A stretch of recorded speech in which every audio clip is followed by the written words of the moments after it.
see. Alright, should be good.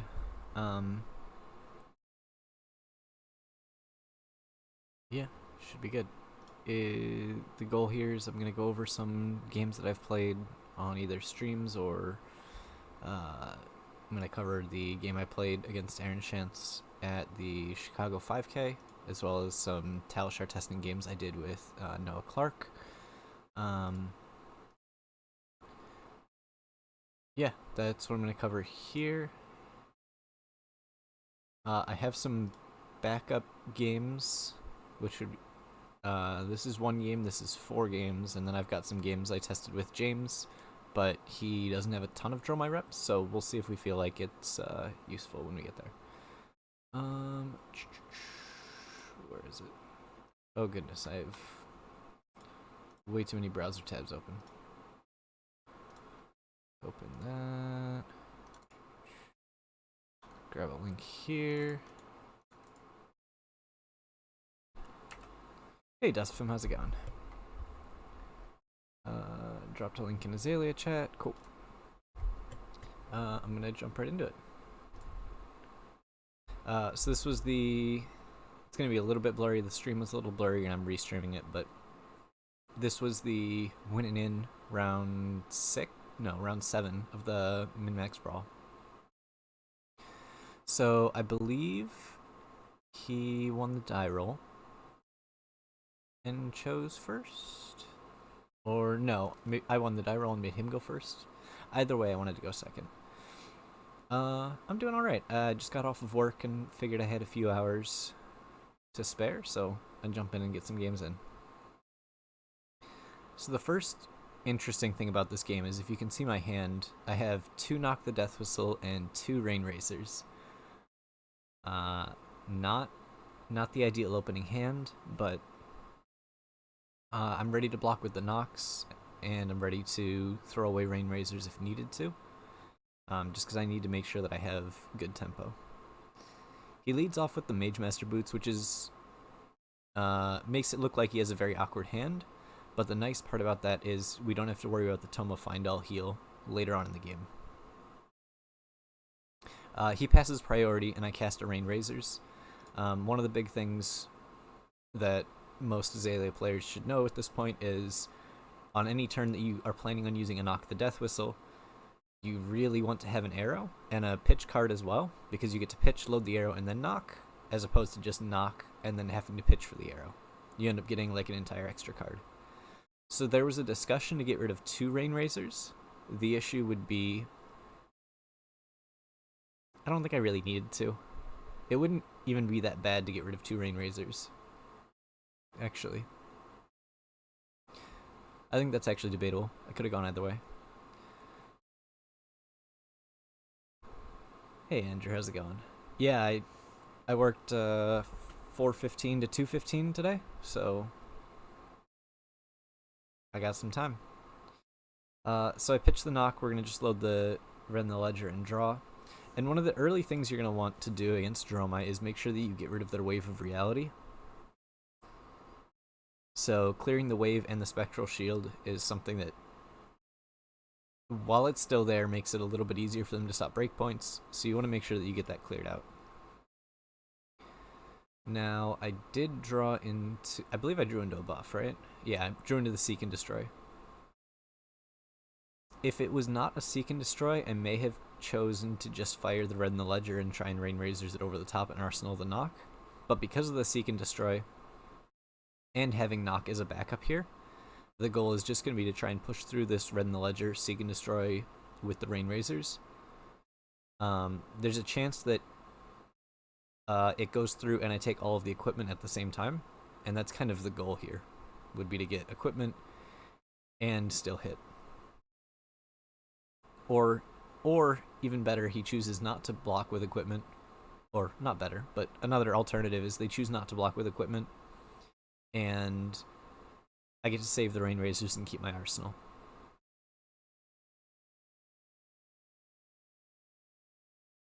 So, yeah, if it was a different buff, I think this decision tree could look different, but because it's a Seek and Destroy or Lace with Inertia, it just becomes much better to try and force that through, because he's unlikely to be able to use his entire hand, and so we'll get extra value off of that inertia or seek and destroy. We're going to be wanting to kill dragons when we have good opportunities to, but obviously sending a dominated red in the ledger at a Yenderai does not seem like a good idea. Yenderai is also very awkward to kill. Oftentimes the goal is going to be doing that with like a bolt and shot go again off like a Rain Razor's turn. Azuri versus Azalea is weird. I think it's a close matchup. I think I feel slightly favored, but you have to be very careful to clear out your arsenal a lot and not give them much of a window to disrupt you. So here he's blocking for 7 while still having the Wave of Reality. So I'm going to use the Rain Razors, go to 10, and ideally... yep. So we still get the Wave of Reality pop. We get 2 damage through. And ideally we're going to take some cards from him off the Seek and Destroy and slow down his turn. Is the hope, but we'll see how it goes.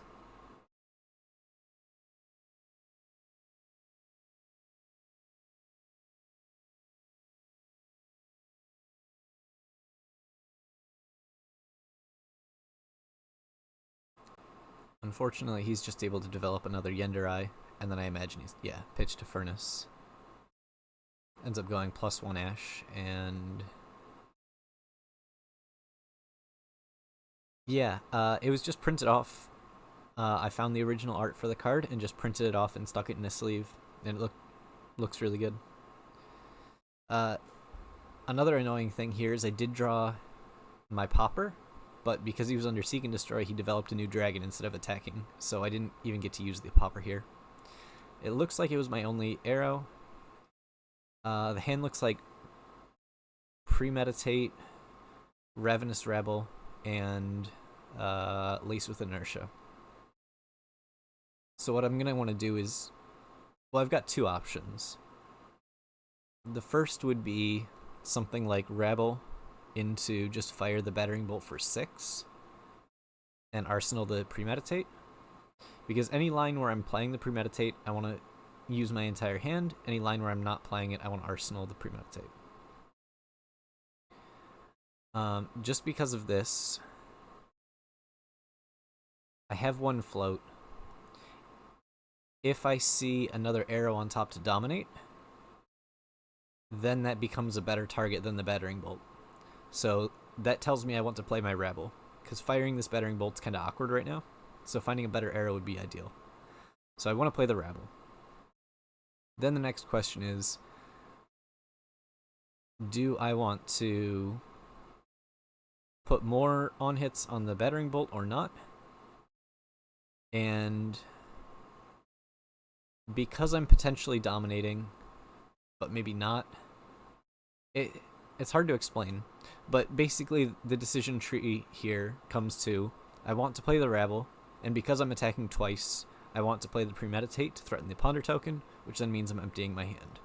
So the line here, I don't actually remember the game, but it should be Premeditate, Rabble, hopefully dominate, otherwise fire the Battering Bolt for 9. Yep. Premeditate, Rabble, revealing, a Drill Shot. That's really good. So now the Rabble is threatening the Ponder, and then we'll have a Drill Shot dominated with Piercing that's also threatening a Ponder. So we should be able to have a pretty wide turn here.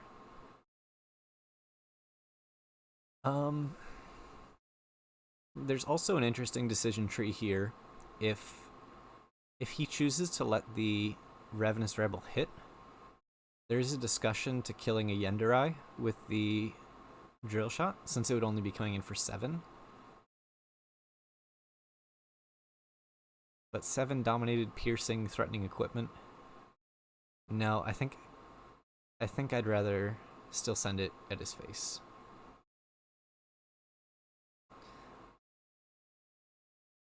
We hadn't updated health totals originally, so he was at 38 and he took 3 here. But just because it's the Inertia, the Piercing, and he still has equipment, is the reason I'm sending it face. If this was I don't know, let's say like a yellow Bolton shot, or even maybe a red Bolton shot, I think I'd be shooting it at the Yenderai, since I've already gotten my Ponder. Oh, never mind. Ignore me, I don't know what I'm talking about. I forgot about the premeditate buff. Nope, this is always going upstairs. For some reason, I thought it was only 7. Disregard what I had said. It's 10 dominate with a aim counter. It's a really good place to be.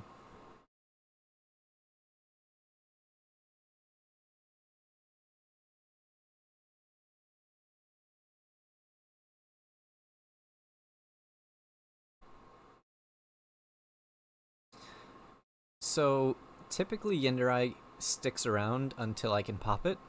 However, there are instances where I'm coming in for like a vanilla 6 or 7 that if it's really early on in the game, like right now, I would consider killing it, yes. And that's strictly because that Yenderai is going to be attacking for probably like 10-15 damage across the game. And I would say once they're below like 25, I wouldn't really consider killing the Yenderai anymore. Obviously the best one for killing Yenderai is Red Bolton Shot on a Rain Razor's turn, because I get the reload, and it's the exact 6 damage.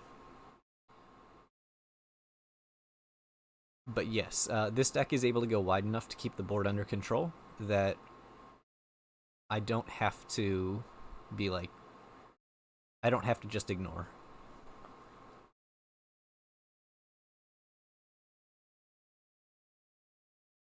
Also, we're starting to get into the scary spot where he's playing a lot of dragons. 3 dragons in play gets very scary very quickly. And this game actually, if I remember correctly, turns pretty bad pretty quick here. Again, I believe my hand is like Seek and Destroy, Lace with Inertia, and 2 Bolton Shots. I think a blue and a yellow or something. And unfortunately, I cannot really block.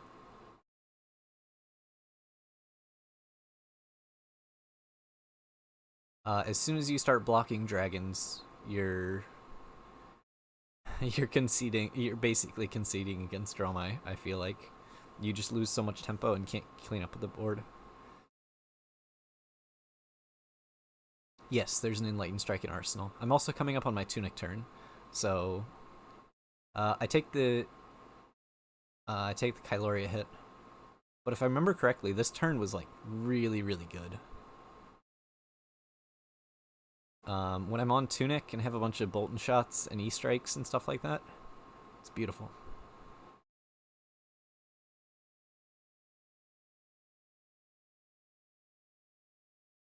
Another thing here is because he had the Inertia token, I was more comfortable letting... I don't normally block Kyloria anyways, but because of the Inertia, I was more likely to let him draw a card in hopes that he just wouldn't be able to use it. But of course, he drew... I don't know if he drew the E-Strike or if he drew the other card, so letting that Kyloria hit ended up making me take a lot of damage. So now I'm below in health. He's got 4 dragons in play, and I'm pretty sure the casters were saying that the game was like over here. Jacob, I typically play second. I think I would rather have tempo than I don't care as much about them developing on turn 0.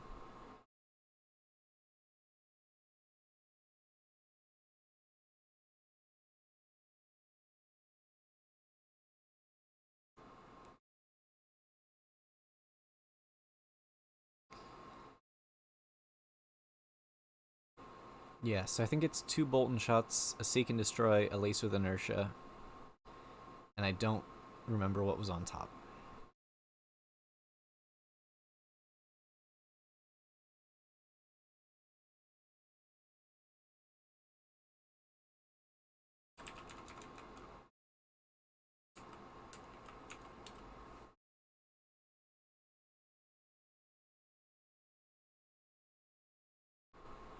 Actually, that's a Drill Shot, not a second Bolton Shot. So it's 1 Bolton Shot, 2 buffs, and a Drill Shot.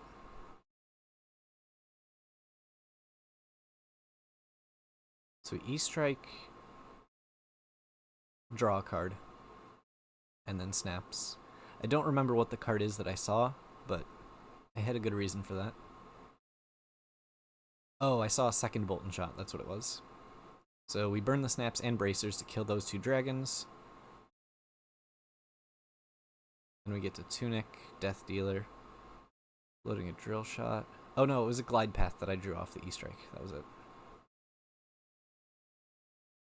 Okay. Yes, then we get to Tunic, Death Dealer, and fire. So we cleared 2 dragons, attacked for 10 with 2 on hits, and still got an arsenal.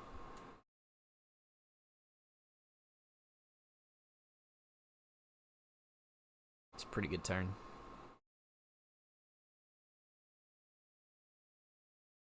So typically into Dromai, your snaps and bracers are going to be used on a turn like that, or occasionally you use one on each turn, but you're using them as a way to clear the board state and get it under control. Because right now, Kyloria, Chromai, double Yenderai is just not a board state I can deal with. And then we still get 3 cards out of his hand. Hey, how's it going? Who's on the roundtable account right now? I mean, me and whoever you are. Is that Chris?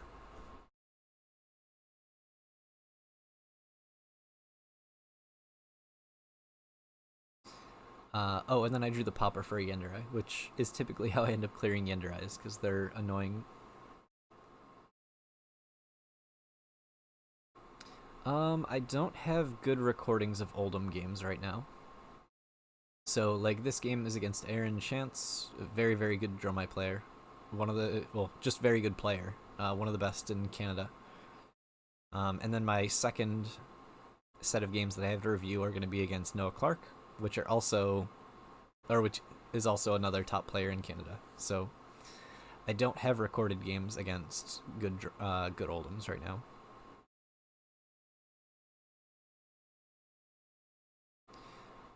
Alright, so I believe I opted and left it on top, and then came in with Rebel for 7.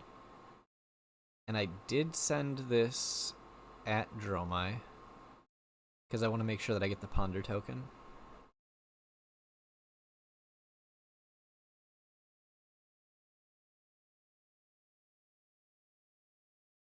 Hey Sophia, hey Christopher, how's it going?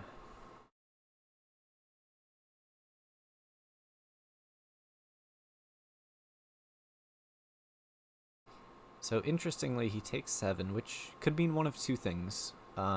First is he really wants to save his entire hand, and the second is he's afraid of the follow-up attack. Unfortunately here we get to do the classic pitch a red to draw a red to pitch a red. Not where you want to be playing Azalea, but sometimes it is just what you have to do.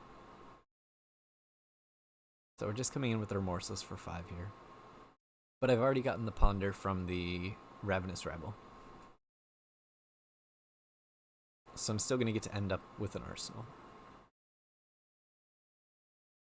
Now, I believe I was on 4 poppers for this event.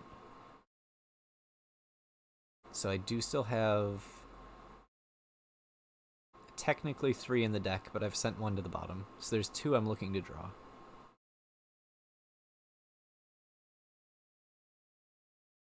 Because I Azalea'd away 1 since I last shuffled, and then I popped with 1. So yeah, there's 2 poppers remaining in the deck that I can draw into.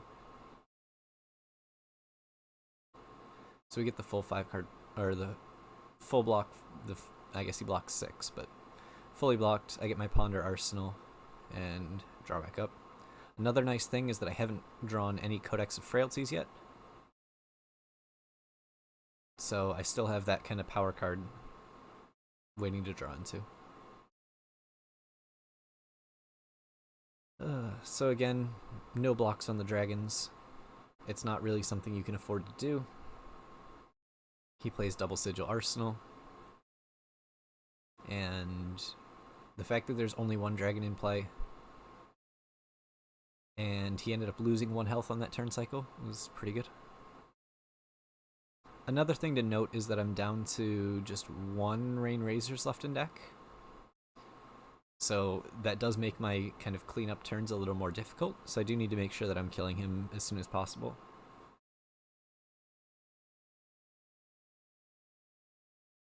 A little bit of a bummer that all 3 of my rebels had to go face this game.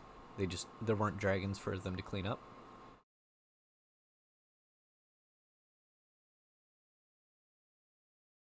I think I swapped a blue bolt and shot for a red bolt and shot. Then after that, I get to opt.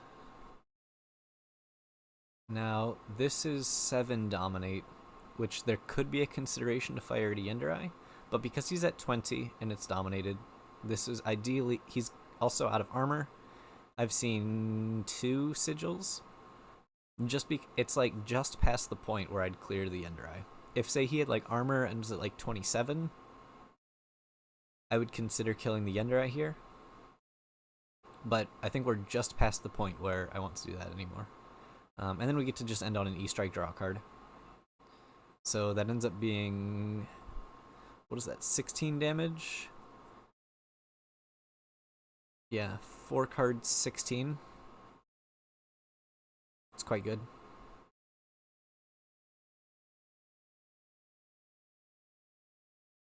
And it was just vanilla damage, but a 4 card 16 is just good whichever way you look at it.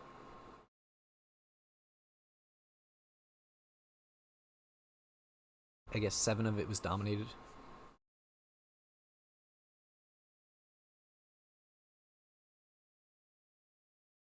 And so, notably for dragons, he's only gotten to play 4 dragons this game. The 2 Yenderais, the Dromai, and the Kyloria. Which has been real nice, because it made cleanup duty much easier. And so here he took a bunch of damage to go into this turn.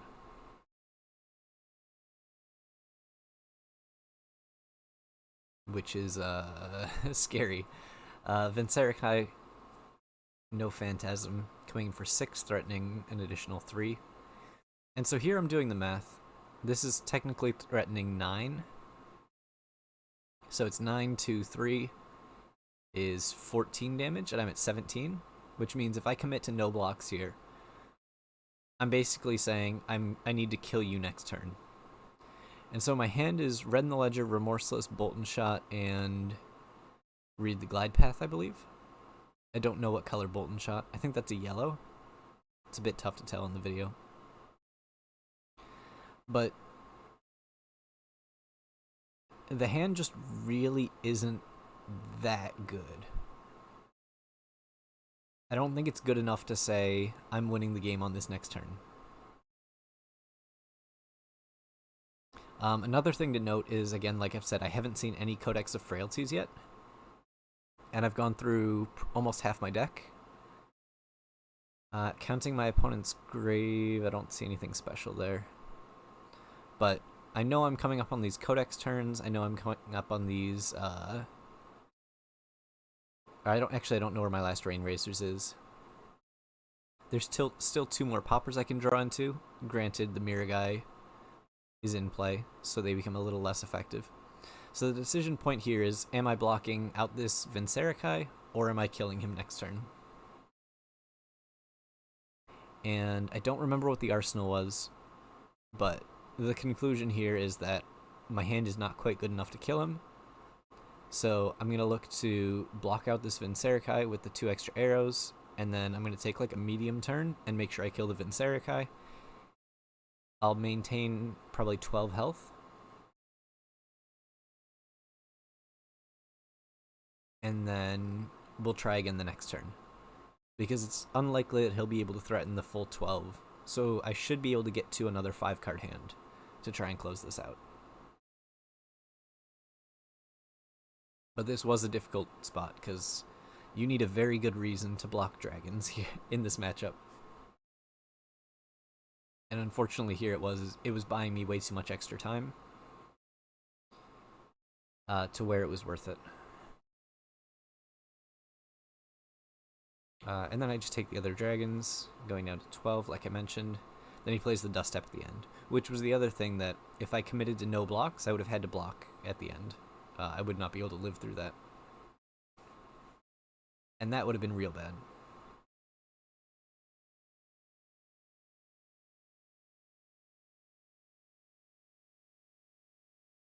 Unfortunately, the rest of the cards I committed to holding. Like I mentioned, it's a bolt and shot, rain raise, or a bolt and shot, and read the glide path. And going into a tunic turn makes those cards look really good. So I've got a blue bolt and shot in arsenal.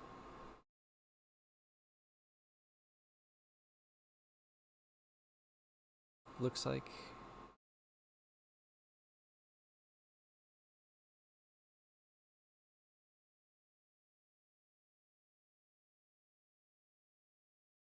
Yeah. That is the hardest part about when you run multiple colors of cards. Like, I can tell that's a bolt and shot, but it's hard to gauge exactly what color it is until I attack with it or pitch it. But I believe that is a blue.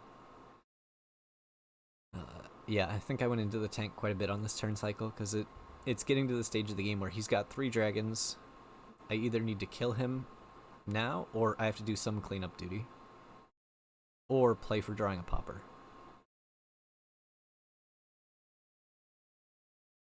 Oh, that was a red in arsenal. Okay, so we get to fire 7 at his face, which actually is really good. So we get to go 7 at his face. We'll tunic Death Dealer, load the last bolt and shot, draw, and just fire the bolt and shot at the Vincerikai. And by killing the Vincerikai, I'm going to buy myself like another turn cycle, and hopefully pull at least 2 cards out of his hand here.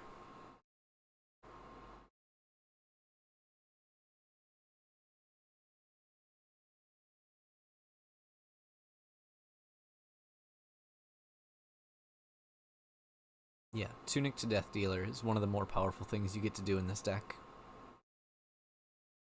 When you have 0 cost arrows to go with them. Because this 3-card hand gets to attack for 7 and then a second attack and still get an arsenal.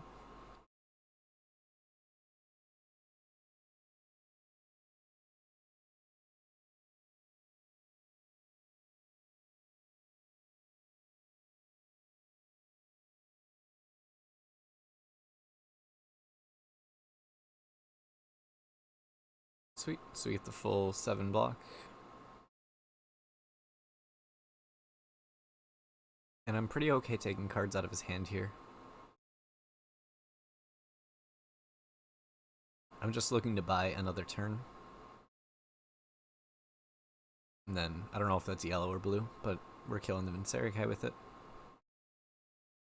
And I just get to go into another 5-card hand. Looks like I drew another popper, which I was expecting to show up soon enough, so. This Rebel is a little bit annoying because I'm going to take a lot of damage here before I can pop anything due to this mirror guy.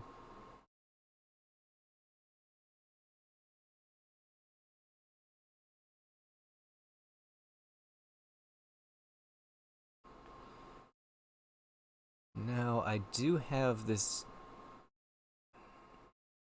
I've got the Deadeye and the Knock, and I don't have an arrow right off. Obviously, Knock can work as an arrow. And the Lace with Blood Rot. Notably here, I do block with the Tunic. Because if I go to 1... Well, first, I'm not planning on getting to Tunic again at some point in this game. But if I go down to 1 health, then all of a sudden I have to pitch to the first instance of an Azalea. Like, an Azalea takes 2 cards, or a Burn Them All starts taking cards immediately. So just blocking with that Tunic right now makes sure I get an extra thing. Oh, there's my Codex.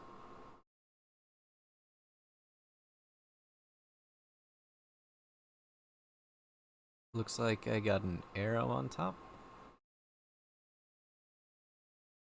Or no. Oh, yeah. Yep, so we get to play out the buffs. Leave the arrow on top. Play the Codex, which will get me my Ponder token. and then I'll Azalea. So, also notably, you'll see here that I'm going to put a battering bolt back in the deck because I'll be using the Azalea ability. It's not a huge deal, especially because I've played one knock and then pitched the other two. So I'm very unlikely to actually come back to that battering bolt. However, it still is just having an extra popper in my deck, because I'm not going to shuffle again, so it probably doesn't matter here. But just in practice, if you could knock again, getting to Codex back a popper and then Azalea it away can be really strong, just to increase the popper density in your deck again. But this ends up being 10 Dominate with Piercing, on hit choose a card to discard, and on hit Blood Rot. Now, if I remember correctly, I thought I won the game here.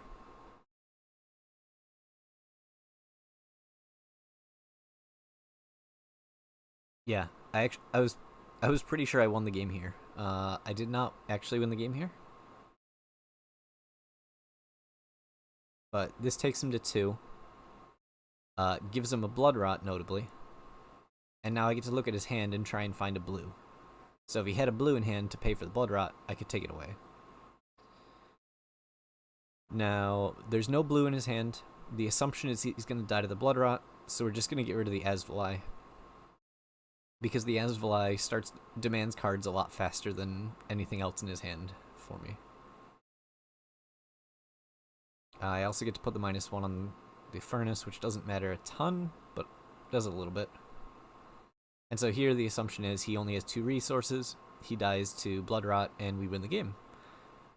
Unfortunately, it was exactly Tome in his arsenal, so he does get to draw up. He was down to 2, and then went back up to 5. And now, not only does he heal 3, he also gets to likely pay for the Blood Rot.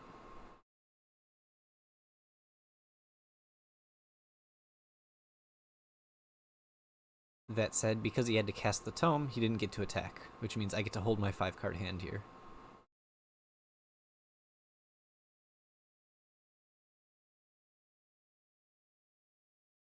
So now he's on 5. We've got 2 options. 1 is go wide enough that he dies, or 2 is go tall enough dominated that he dies. However, I do know because of the Deadeye that he's got a D-React in Arsenal. So that is something that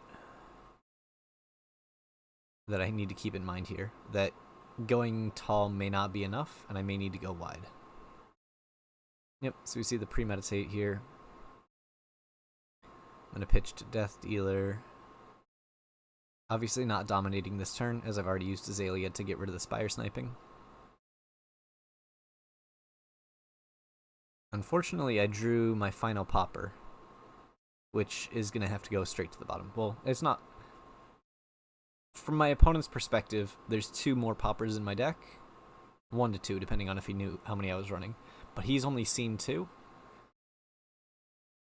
Actually, I take that back. He's seen 3. The 4th one that I just drew got sent to the bottom, so he never saw that, so he doesn't actually know where it is.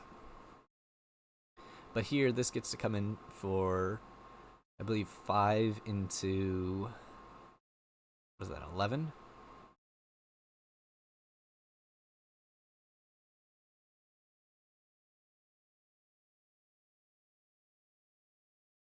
Yeah, 5 into 11.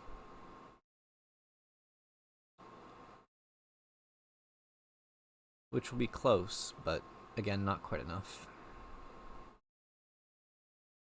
Because it looks like he's going to be able to block 9 with the D-React in Arsenal, which again we knew about. But the goal is that we get the Ponder. So he goes down to 3. Gets a Blood Rot, I get a Ponder. Seek and Destroy doesn't really matter. But again, this is just the power of Premeditate when you're able to go wide. Because Premeditate on like a 3 attack turn is just so difficult for opponents to block out.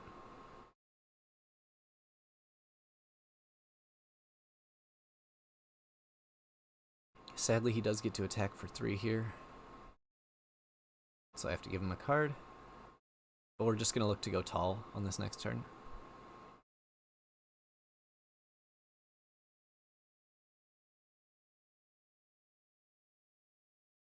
And I tapped it too many times. So I had to reset the health totals. But he should be at 1 here.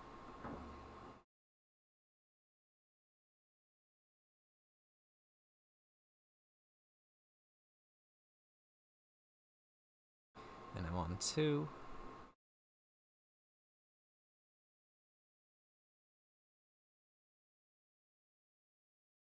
And now he goes into this turn with no arsenal. I get to go in with 4 cards.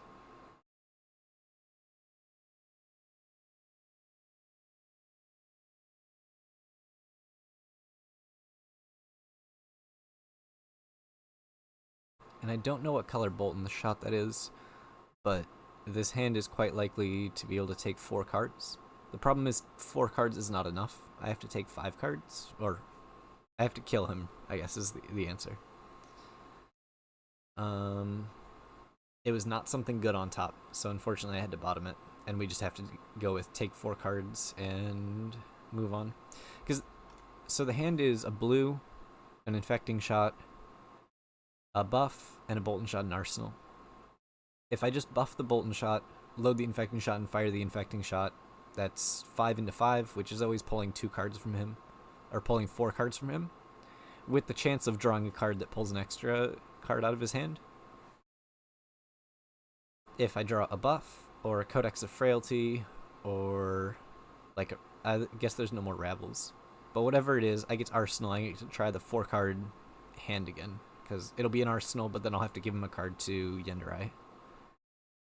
But this gives me the opportunity to draw a card that just wins the game. And we do get to draw the Codex of Frailty. So this is a fun little interaction that happens with Codex of Frailty sometimes, where I'm not getting a card back, but it doesn't matter, because I'm making him discard a card. And then there's no card that's left in his hand that can block for 5. I suppose if he was playing down and dirty, he would be able to live through this. But that should be the game there. I believe he sits there thinking about it for a minute, seeing if there's any way with sigil, like shenanigans, to not die here, but that will just end it there.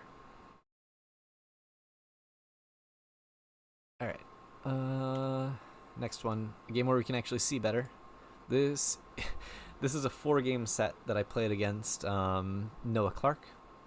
For those of you who only know him in Discord, is Darkodius. Very good Dromai player. Probably one of the first people to put up good results on the deck at Battle Hardened Columbus with Big Dragon Dromai. At this point in my testing, this was recorded during testing for Pro Tour, so at the time we were both testing different ideas. So he was trying a slightly different game plan. I was trying 5 poppers. He was playing a game plan that was supposed to be a little less fragile to poppers. So it's a bit interesting, but here we'll be able to see cards a little bit better. So actually, whoop, that's not right. One sec, let me give me a sec. This is where is it? This beautiful. Okay, what happened there? Oh, I drew a garbage opening hand. Now, did I pitch a card away? No, I did not pitch a card. So, going first here, oftentimes I want to pitch to like cycle, but didn't feel quite worth. Another thing you want to be careful about doing is attacking a Dromai on turn 0 when it's not going to be like dominated or leak damage. And the reason is, if they play like a defense reaction, all of a sudden they get to D-react into Furnace, get their Ash started. if I just pass, then they don't get any ash. Also, I have a battering bolt, which is pretty good. I have a premeditate, which is pretty good. I have a pitch card / rain razors, which is pretty good. I've got an E-strike, which is pretty good. So like I was pretty happy to hold on to this hand.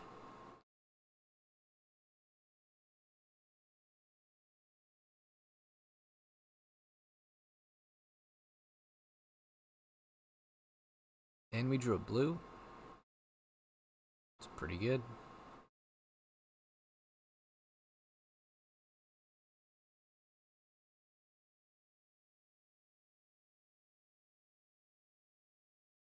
So we get the Kyloria. And we got rewarded for holding the popper. Another thing is he also had to pop his Mage Master's turn 0, which was great. We see our second popper, which I get to send to the bottom. Not exactly. And there's the third popper.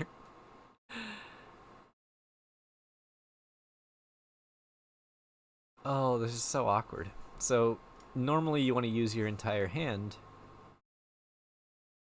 on a turn that you play Premeditate, so that the draw is threatening. So there's actually a couple of sequences here that could be done. One that I...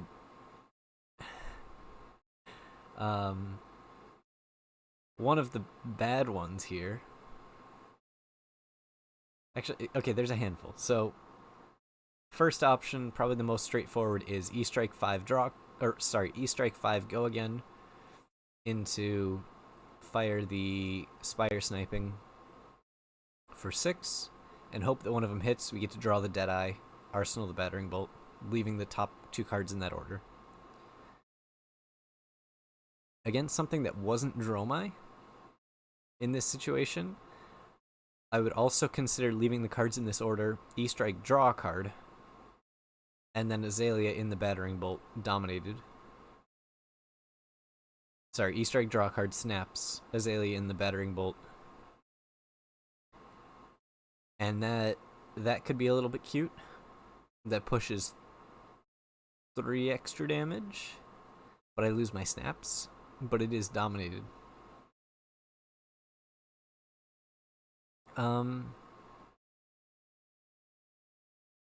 There's also the like conservative line of just Battering Bolt for 9 dominate, arsenal of Bolt and Shot, which I'm not a huge fan of.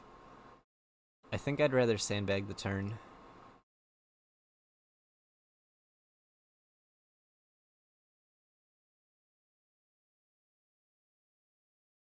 Yeah, so it should be Battering Bolt on top, then Deadeye, and then I think I'm just gonna E-strike 5. Oh, interesting. I think I clicked on those cards in the wrong order. I definitely did those in the wrong order.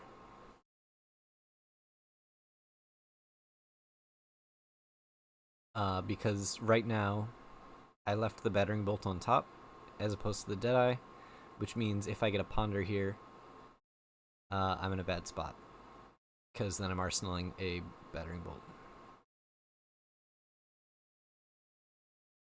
I have a feeling that he's going to block out and not let me get the Ponder anyways, but yeah, there was no reason to do it this way.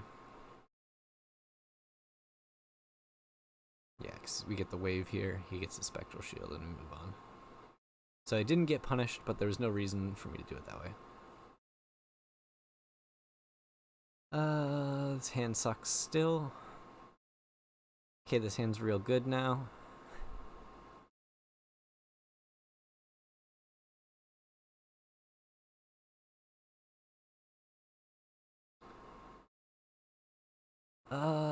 This is interesting.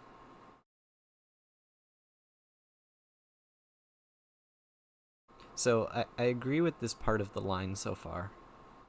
But now we've got a bunch of different branching paths that happen if he lets the Bolt and Shot hit. Okay. Alright.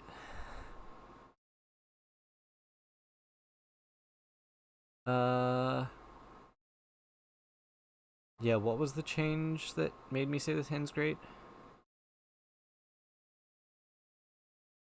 Oh, it was an E-Strike, yeah, because E-Strike's a great card. Okay, so we've got a... Was it an E-Strike? Or was it the Premeditate? No, it was the Premeditate. Yeah, because I was able to load the Bolt and Shot, and then I drew a buff, which then turns on my Bolt and Shot easily, and also lets me expend my entire hand while going wide and likely getting a Ponder draw. Okay, so there's a couple of interesting things going on here. First thing is I'm getting a reload, which means I can get a cross-wrap opt. Now, there are a few different things I can play to. So, first option is reload the battering bolt. We flip it to opt. At that point, we're looking for something like an arrow. We would be very happy with... What would it be?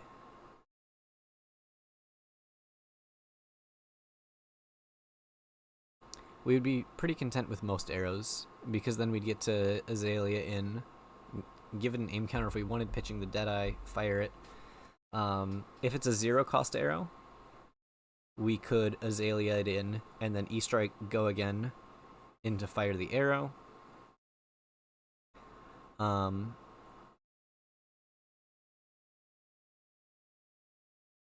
There is a discussion for reloading the E-Strike and just go E-Strike 7, Arsenal whatever I draw off the Ponder, which I'd get to cross-wrap opt, Arsenal that, and just hold the battering bolt.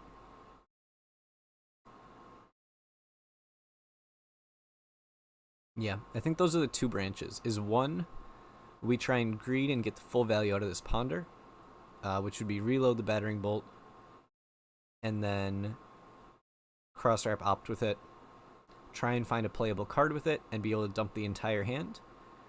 The conservative line is reload the E-Strike, opt to see what we're going to get to Arsenal, and then E-Strike for 7, draw off Ponder and Arsenal. And because he's taken 7 on the Bolt and Shot, after I've already loaded with Death Dealer, and it let a Ponder hit, that makes me think that he has a hand that he wants to play out, which means there's a very good chance that I'm going to get usage out of this popper next turn. So just based off the way that he blocked that, I think the correct decision here is Arsenal the E-Strike, cross-wrap opt. I don't want to Arsenal Rain Razors here, so then we E-Strike for 7. Yep.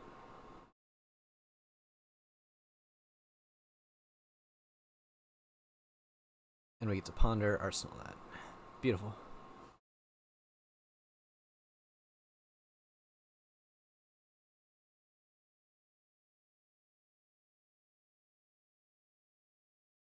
This is where I got to find out what his... Maybe not. Yeah, this was the game plan that he was testing of set up a passing Mirage and like Yenderai, or just any dragon, and just try and keep one dragon and passing Mirage up and just block with the rest of his cards. So all of a sudden that that popper that I held for his 4-card hand did not actually do anything. So, a little bit of a disappointment. However, the card that I opted into, the Rain Razors, would not have done much on that line, on the other line anyways. But I think this was the correct line that I did here, where I hold the popper in hand. So Crosswrap showed a knock, which is never good. Azalea into knock is never where you want to be, especially with the Rabble in hand. So I get to see the next card on top of my deck to see if it helps my line at all. So we just get to do that. We get to see a Premeditate.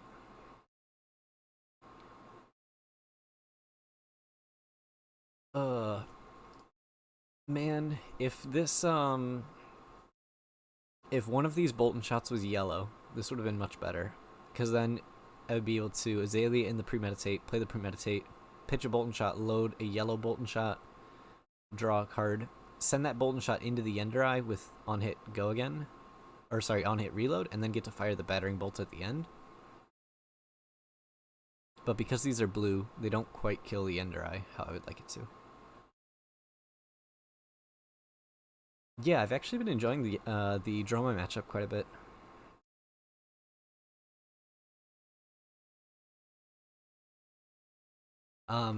Because these aren't yellow or red, I believe this is going to be Azalea in the premeditate.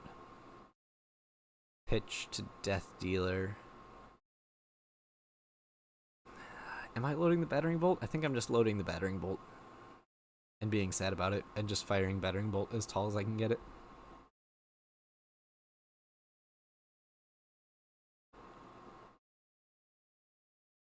I mean, there's also a line where I bullseye bracers in a Bolton shot to kill the Ender Eye, but I really don't like that. I much prefer the bullseye bracers for one of the shorter dragons that have like 2 health. And you see, I keep pausing it here, but okay, so I did choose to fire the do the battering bolt, or the Bolton shot rather. So notably, this attack has on hit Ponder. So this one he's probably more likely to block. And actually, because of the original attack revealing the premeditate, I think that's why he was less incentivized to block the first rebel. Because that, I was showing that I was threatening a Ponder. Okay, I was about to say, if he didn't give me the Ponder here, or if he did give me the Ponder here, then I would have changed this. Unfortunately, I do need to fire this at Dromai. I want to just take 2 more cards.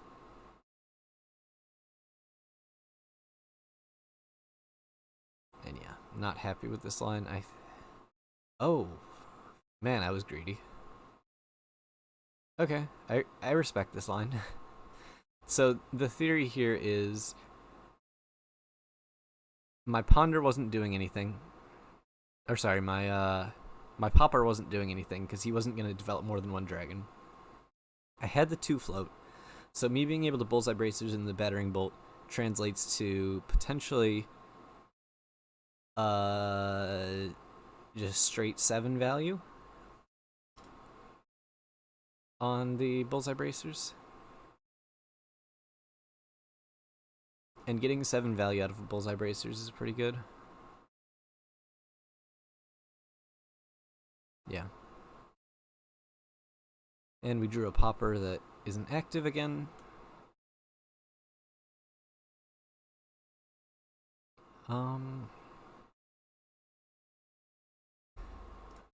Infecting shot on top looks like a Snapdragon's turn.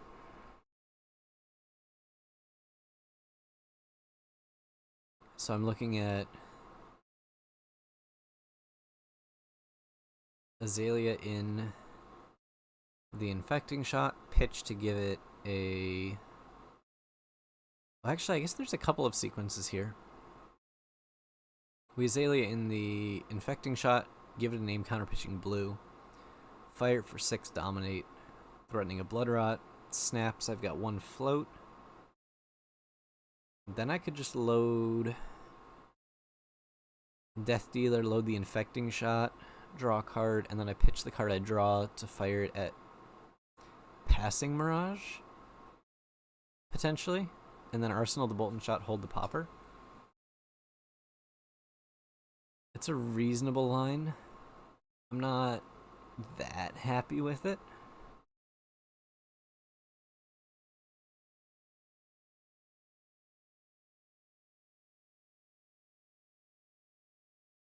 But it is a line. I could also just send everything upstairs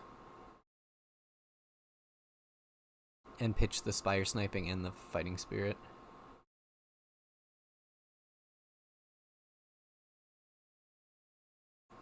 Yeah, I think that's a reasonable option there, Lucas. Especially because Fighting Spirit is like my biggest miss in the deck, and it was a 2 of at the time. So there's realistically 1 in probably 35 or so, because I should know that it's not in the bottom few cards. But that would be like the really big miss, and I think that risk is worth taking. However, the alternative is realizing that Infecting Shot, I commit to giving it my snaps, but a 6 Dominate in a hand with excess resources seems pretty appealing to me. Oh, okay. Perfect. Yeah, good to see you. Glad you're getting to tune in.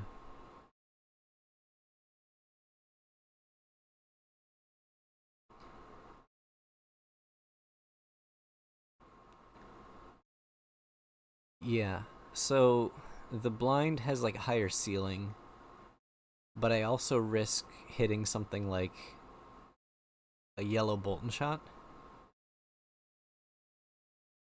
And like there's some rough hits, whereas Infecting Shot's like very middle of the pack.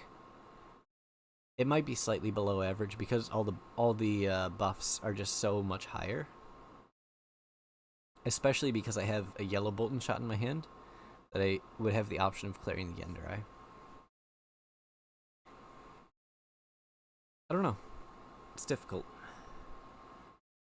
I do typically like using Rain Razors on my Snaps turn, so the fact that I'm not getting to Rain on this Snaps turn makes it feel a bit worse. Okay, yeah, and we are doing what I was talking about. And this... I think there was a discussion here at killing the Passing Mirage because I was holding a Popper.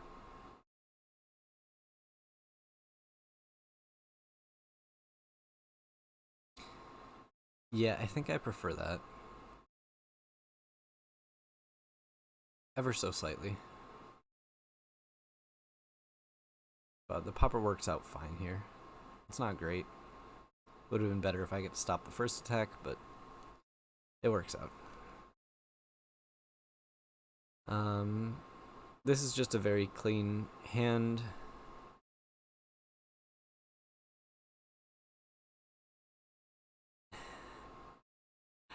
Unfortunately, my snaps are gone. If I had snaps up, this Codex of Frailty would be amazing.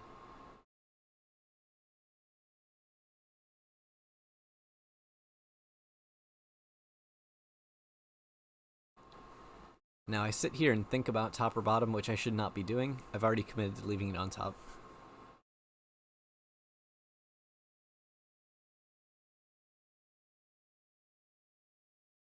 Now this is actually an interesting situation for a blind Azalea. Because I'm obviously firing this for 6, and then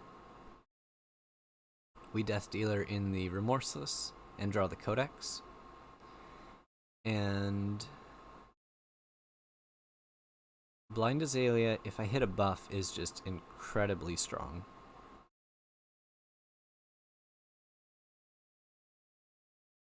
If I hit an arrow, it could be slightly worse, but the like floor on that line is if I hit a bad arrow, like a Bolton Shot or something, like a blue Bolton Shot, I can just fire that at the Passing Mirage and move on with my day. So I think I'm leaning towards Blind Azalea after the Death Dealer.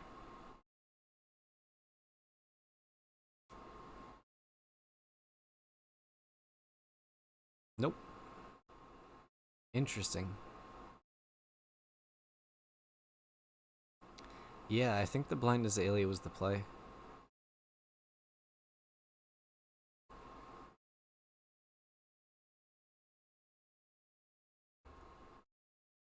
Ooh, and we got the sand cover, or got the Oasis and sand cover gone.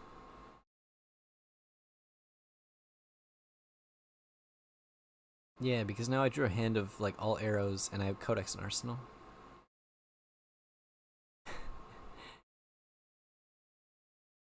Yeah, I think blind was the play. Obviously it wouldn't have paid off, but...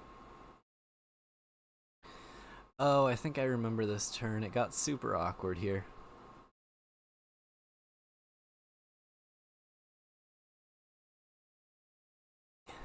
I think I end up casting the Codex of Frailty for like a rabble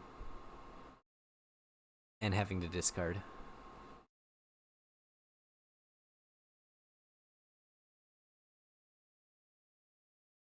Yeah, blind last turn would have been way better.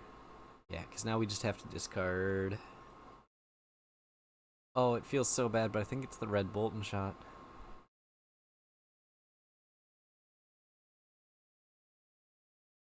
Okay. Interesting.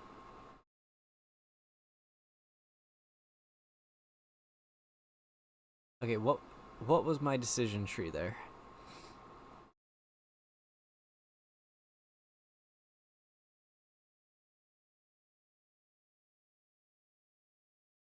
Why?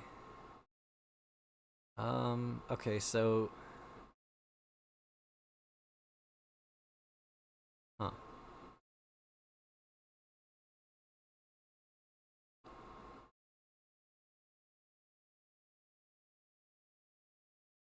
Um yeah, so I thought about it briefly. However, I think Bolt and Shot is just slightly better. Uh, if it's buffed, Bolt and Shot is better. If it's not buffed, I think Rabble ends up being better most of the time. So I kind of have two different things that are covering that same role. Yeah, I'm trying to figure out why I discarded the Spire Sniping, and I don't think it was correct.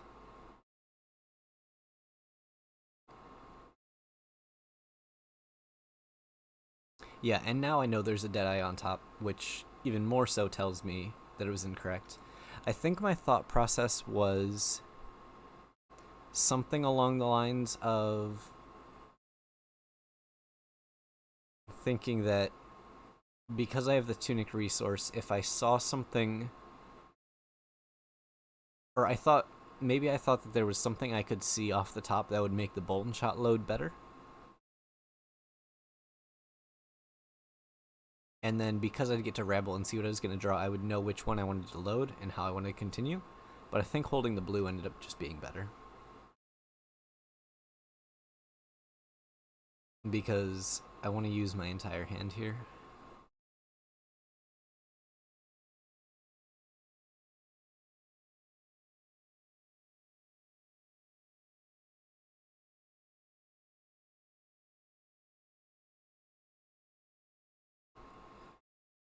That said, I'm never that upset about having a Bolton Shot in Arsenal.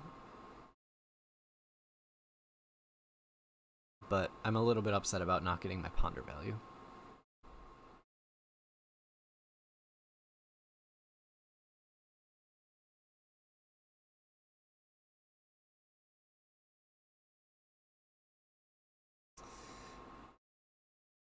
No, I think I told myself that there might be a way I could use it. Um, I haven't seen any Rain Razors, or I haven't casted any, so Bolton Shot Arsenal is always the play there, anyways. Uh, and now I used my Tunic resource last turn.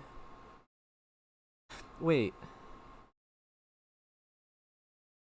why did I use my Tunic resource last turn? I was supposed to pitch the Bolton Shot. Oh no, that was terrible.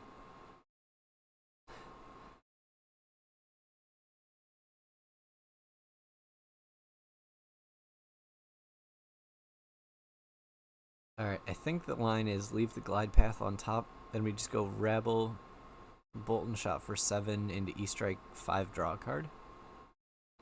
And the goal here is just send a bunch of damage and chip them down.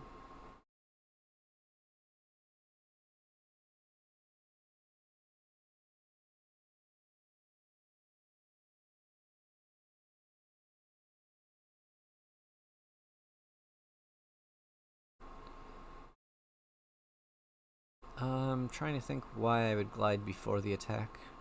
I don't think it ends up mattering, but there's probably some discussions on sequencing here.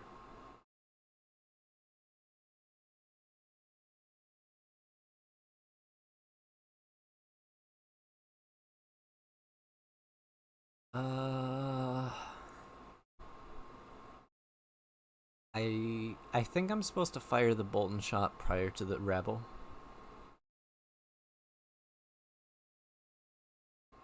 I don't think it's too big of a difference.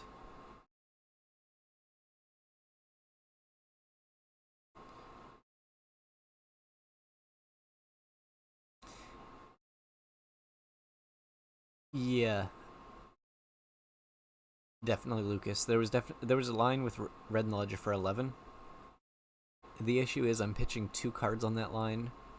Also, he's already shown that he wants to just sit behind this Passing Mirage, Yenderai, and block.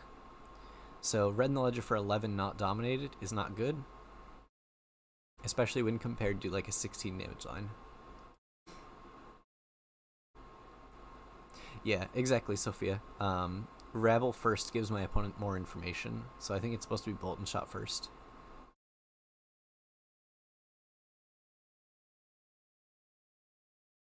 Yep, and then this is just draw a card. We get to leak a little bit of damage. And try and set up another big turn with a buff in Arsenal.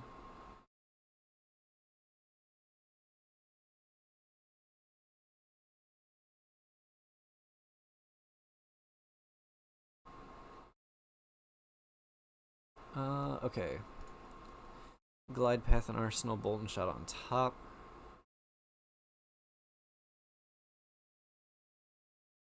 I'm kind of interested in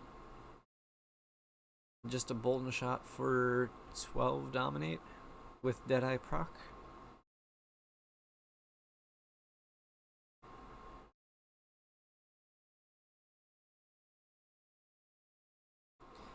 I think that seems pretty good here.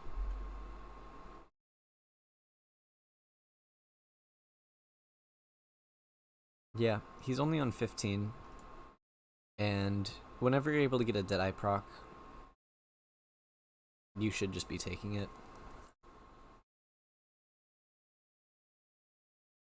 I suppose... Huh. I don't know that I like that.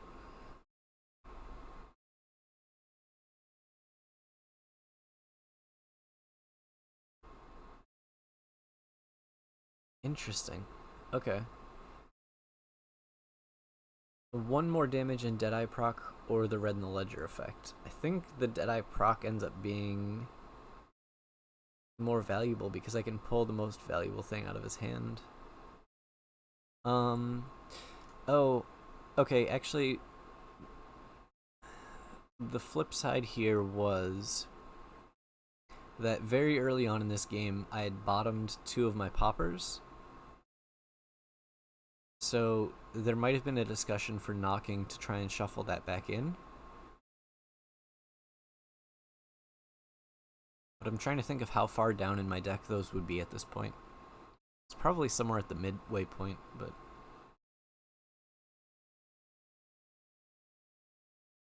Huh. I think looking back, yeah, I think I like the Deadeye proc more. Oh, yeah. That is true. So the Red in the Ledger with the Inertia token is quite strong, though. I don't know, it's really close.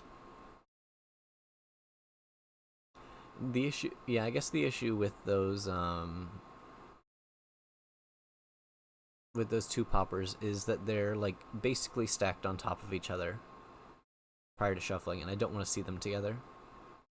He was trying out Peace of Mind. He said it was terrible and took it out.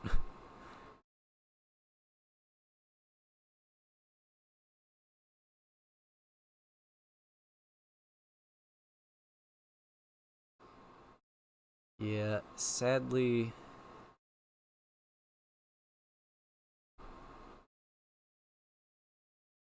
Oh, what sequences did you put there? Okay, so obviously didn't have a blue in hand.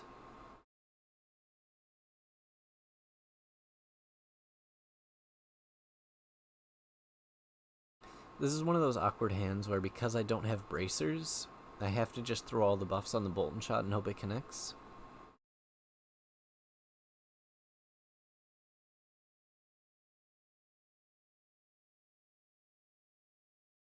And yeah, so we just... There we traded 3 cards for 4 cards. And again, this... I forgot I was playing 5 poppers in this game.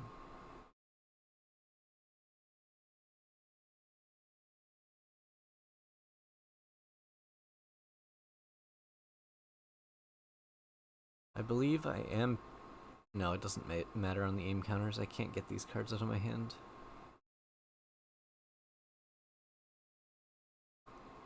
Yeah, here we pitch a Codex. Or no, because we want to keep a Codex in hand, so we pitch a Popper.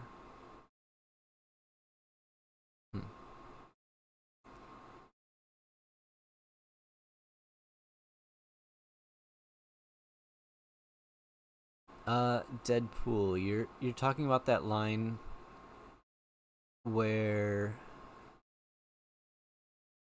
I knocked for it. The reason I was talking about the Bolton shot with the Deadeye is the fact that when I opted, I saw a yellow Bolton shot on top, which means I would be able to pitch the knock to pay for the aim counter and the Deadeye. So then I would be able to, it would be just a yellow Bolton shot, but it would be 12 dominate with a Deadeye proc. So the idea is I would be able to use the knock for pitch instead of the Deadeye for pitch.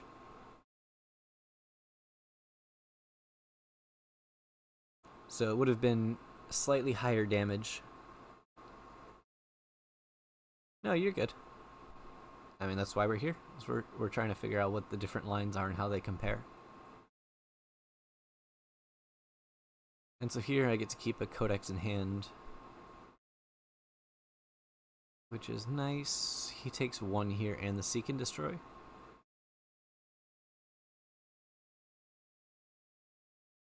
Yeah.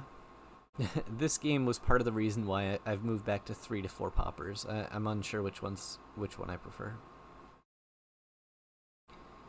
And unfortunately, he had the peace of mind, so he gets to keep the card. But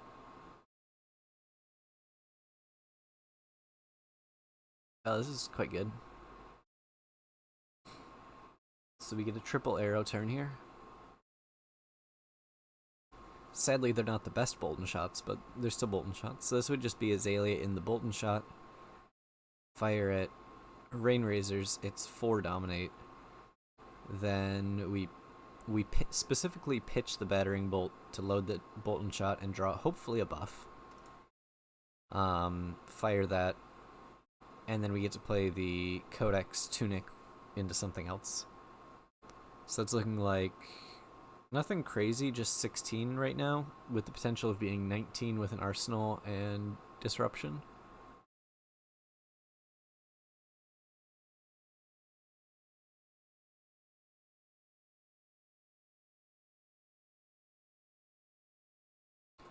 Oh.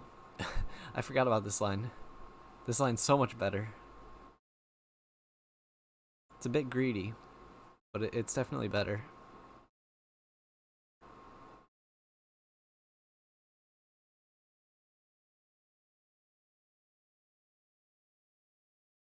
Is it better? I don't know, it's close.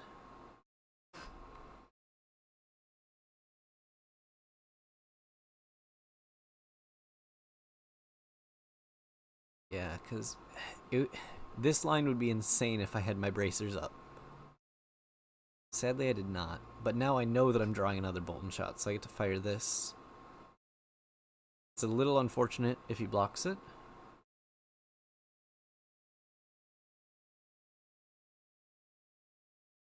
Yeah, this line would have been really, really good if I had bracers up, but now we risk him blocking this.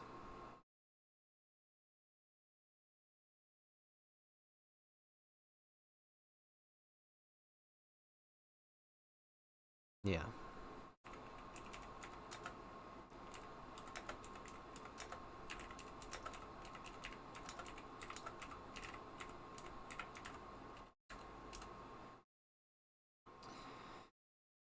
Yeah, so I did discard twice to that.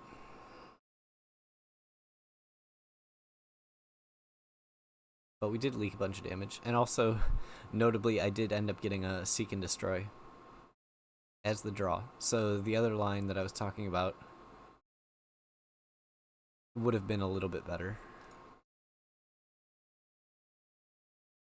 Right?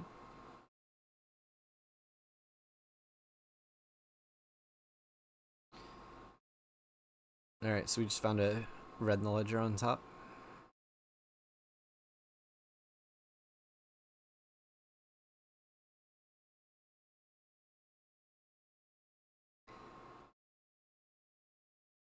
This one's interesting. There was actually a discussion to pitch the drill shot here.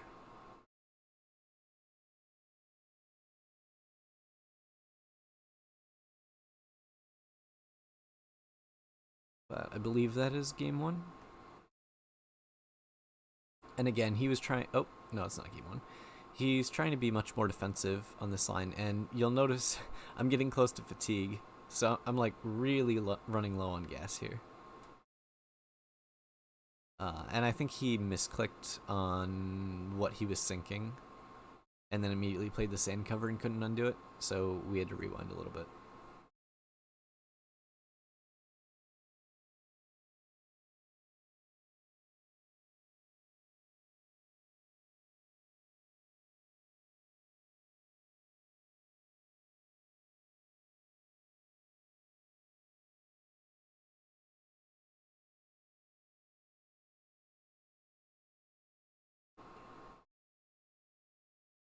There's the rain razors that I haven't seen all game.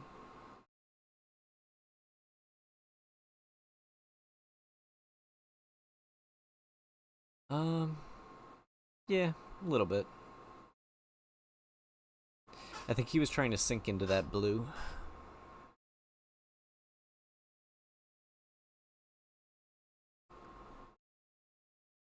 So here I just dominate the... what's it called?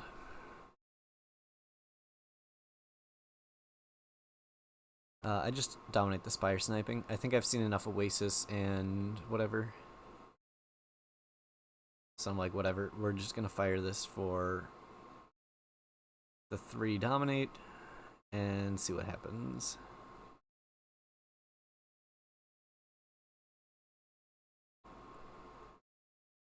Yeah. So there is actually a slightly interesting decision here where I could just play 1 and just try and take him to 1 and hold the second rain razors, because if I cast both I can potentially get blown out by the Oasis or the Peace of Mind or sand cover, because I believe I haven't seen 3 copies of any of them. So if I get blown out by that, like I mentioned, I'm down to 12 cards in deck, and he stays on 3. And I'm not actually sure how many buffs I have left. So if this was an event where I had time, I would be counting how many buffs I have left to make sure. And there would be a very real chance that I only cast 1 rain there.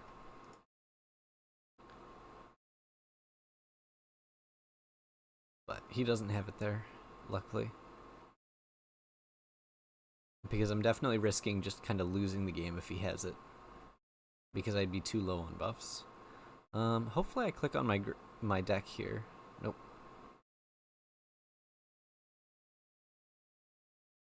So yeah, that was a more interesting, or a very different game against Dromai, where he was not trying to develop, he was trying to play defensive. And that strategy of just keep 1 dragon in play and block and run me out of threats. So he was trying almost like a fatigue game plan. Not quite that extreme, but close to.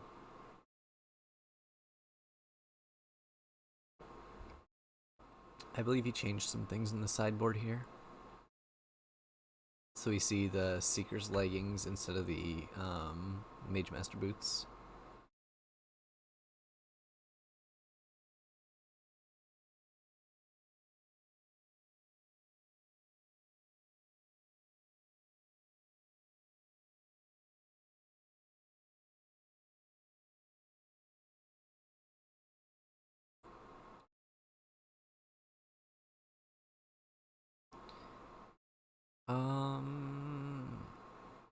Yeah.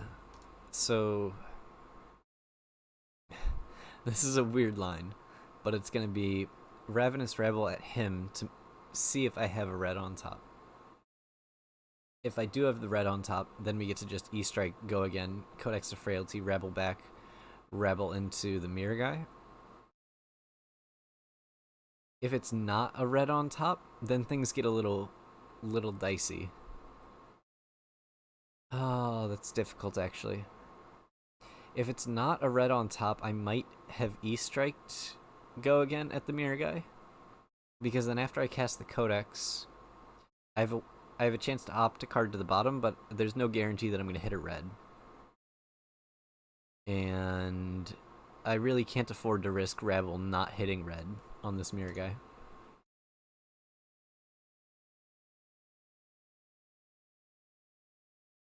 But this line ends up still threatening 9, killing a mirror guy, and getting an arsenal.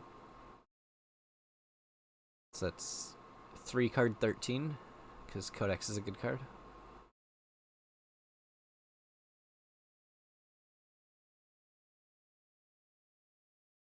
Well, net usage of 3. Yeah, blind Rabble is rough. I had a game quite a while back where I had to blind Rabble into a a Dominia, and I missed. And I was like, all right, that's just game. Like, I had no way of setting it up, and I had to do it.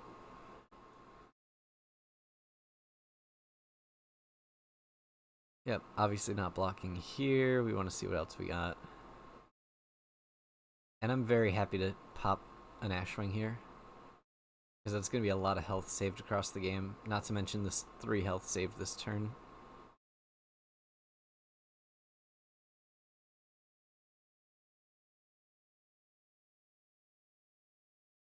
This hand sucks. But, yeah, we're just going to fire it. I'm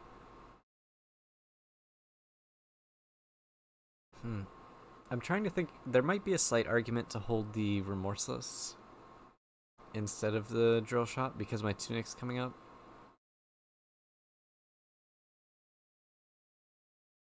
But, yeah, I don't think it makes a ton of a difference. I think it's very close. Although,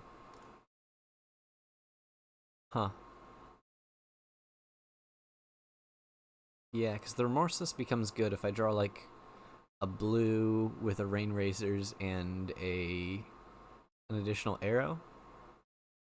And the fact that I have Tunic coming up also means that I can do that off of a yellow still with the Remorseless. Whereas Drill Shot would only be better if I had like an all red hand. It's close. Well, the Remorseless is textless, and he has equipment up. No, I think I like the Drill Shot a little better in the arsenal. It's really close though, and we're probably just splitting hairs at that point. Oh, that's such a sad Bolton shot to see. I don't think I'm ready to commit my snaps on a no buff hand, so I'm just gonna blind here.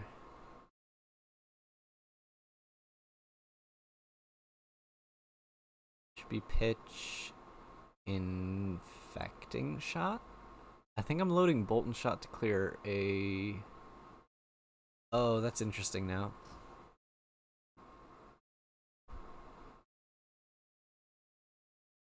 Oh, this is real greedy.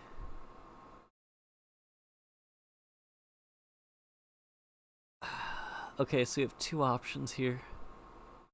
There's the safe line of Bolton shot, add an Ashwing, reload, fire, Rain Razor snaps, Tunic bracers, red in the ledger.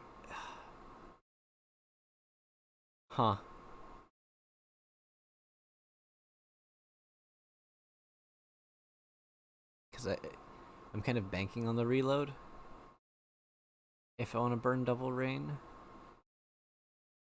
But then at that point I'm essentially sending 6 damage at an Ashwing, which I'm not really okay with. I mean, if it was just the Bolton... If I only had the 1 Rain Razors, I think I'd be okay. But now that I've drawn the second one, I'm not as happy. So, I agree, Sophia. In most cases, the issue here is that I'm sending it for 4, And if he doesn't have a D-react, it's not unlikely that he just puts two 3 blocks in front to stop the reload. At which point I get punished pretty hard.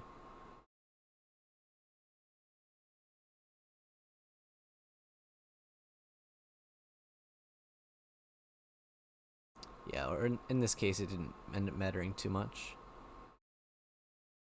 So here I am going to bracers. It should be the drill shot. Because I want to save my tunic resource. And I want to attack his armor. And the red in the ledger wasn't going to do much at that point. Yeah, I think there was a pretty decent chance that they just put 2 3 blocks in front. Or obviously have the react or something. But overall, sending 6 damage into Ashwing wasn't worth the risk. However, we got like a ton of value out of that drill shot, so that was real good. And he has the passing up again.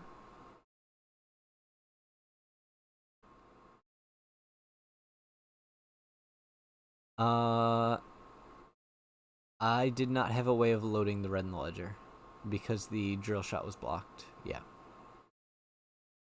Yeah, and sadly I have to just pop the Ashwing here.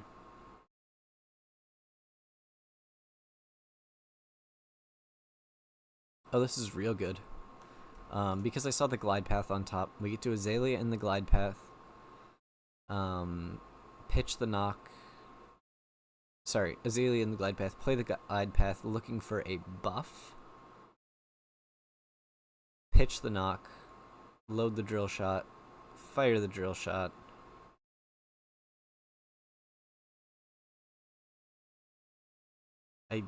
I want to, like, I really need to find a buff off of this glide path. It's not a buff, so that gets bottomed. Wait, why am I leaving it on top? What am I doing? Oh. I'm being extra greedy. Oh. This is very greedy.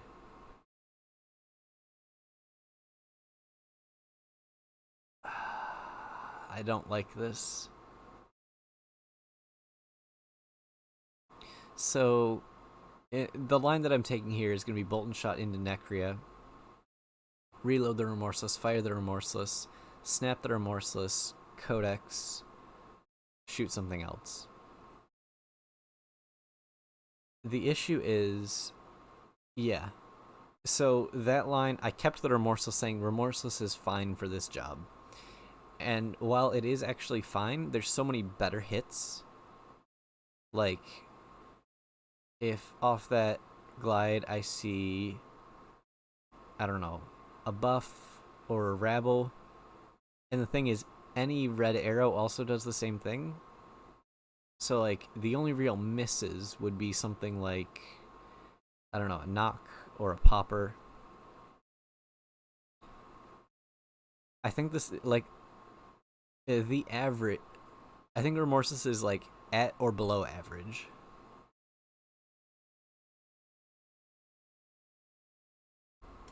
Yeah, and the Remorseless on hit text isn't going to be too relevant. Yeah, I don't like that line. I think I was supposed to greed this.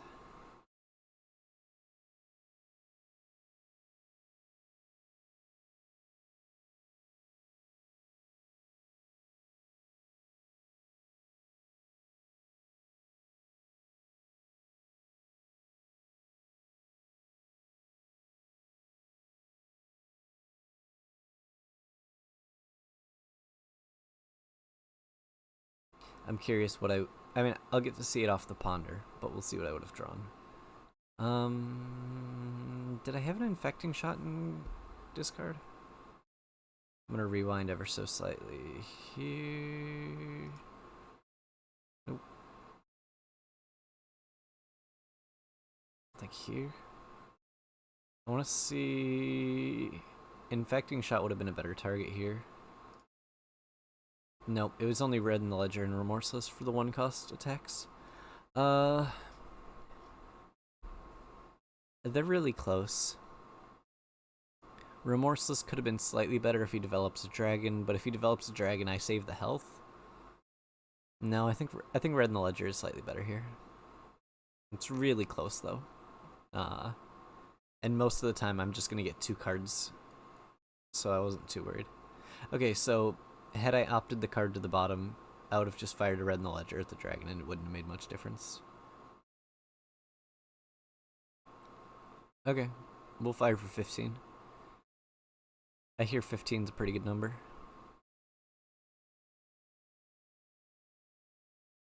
Aww. Very sad about that Deadeye.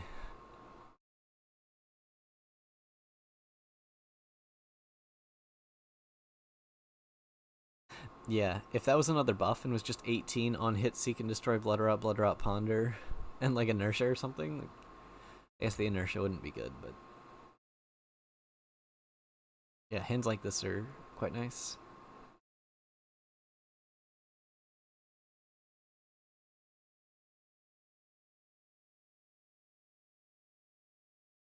But I have a feeling he's going to try and block out all of it. And it's going to be 2 D-Reacts or something.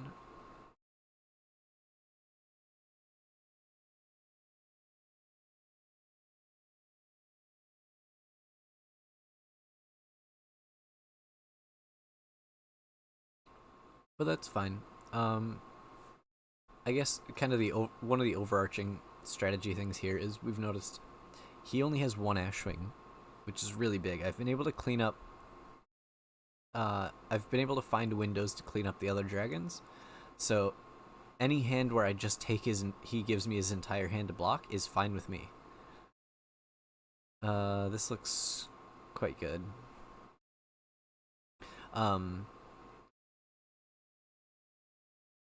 Yeah, any hand where he's just giving me stuff like I'm not taking damage. If he's giving me all 4 cards, I'm fine with that because I'm taking 1 damage.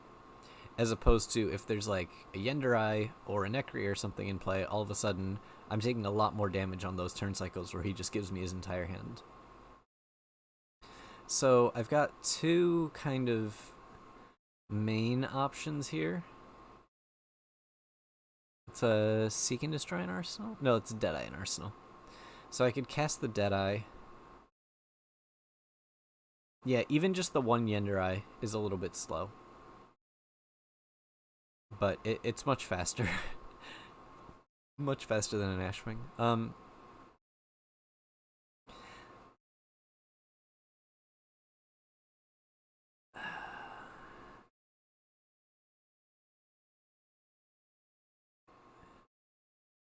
Huh. So, because there is a Deadeye here and I have a Rabble, I'm inclined to bottom this Remorseless, play the Deadeye, pitch, load the Bolt and Shot, and Rabble. Oh, the sequencing becomes awkward. Okay, so I guess I'll talk through the lines that I'm looking at. First one is the very straightforward Premeditate, Rabble, threatens a Ponder, Azalea, pitch, Remorseless, 8 Dominate. We're representing 12 damage, stopping D-Reacts from Arsenal. The Ponder is irrelevant. That line feels very eh. It's only representing 12, especially when he has no board state. He kind of needs to take damage at some point to build up a board state. So, like, me forcing him to take damage, he doesn't really care. He's like, okay, I wanted to take damage at some point or I needed to take damage to set up a board anyways. So just threatening 12. The Ponder's irrelevant on that line. I'm just arsenaling the Bolt and Shot. The next line I'm looking at is bottom Remorseless, play Ravenous Rabble, see what we hit on top, look for a better turn there. I'm trying to ideally load in maybe a buff.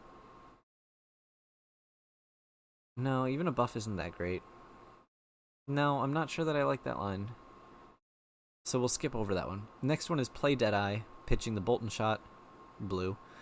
Death Dealer bottom the Remorseless on the opt. Then we play the Deadeye, pitching the Bolt and Shot. Then we Death Dealer load in the Bolt or the bolt and shot, see what we draw. Then, depending on what we draw, which I'd like to think that's the line that I come to. I hope that's the line that I come to, and past me makes good decisions. Nope, bottom. Oh, no. It's a disaster. Oh, actually, okay, never mind. It went for a different line that I was looking at. Okay, so this line here, this line is going to be, we're going to fake them out, right? Or the theoretical fake out is what this line is looking to do. And what I want to do here is I'm going to play the premeditate, rabble, make it look like I'm going to go, rabble into remorseless dominate, potentially buffed more. And then I'm going to fake them out by not actually dominating the remorseless and loading the bolt and shot and continuing and hoping to get the bolt and shot to hit. I think that's the line that I'm going for here. However, I feel like the fake out line feels a little too like gotcha for especially against a very good player. I don't think that's like as good of an EV line. I would rather be able to use this rabble information to potentially get value out of this Deadeye. Oh, please tell me I do this right. Cast the Deadeye. There we go. Okay.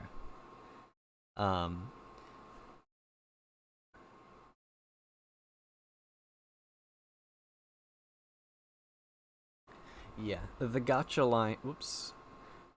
The theory behind the gotcha line was going to be that they would see, oh, it's going to be like a ponder on hit.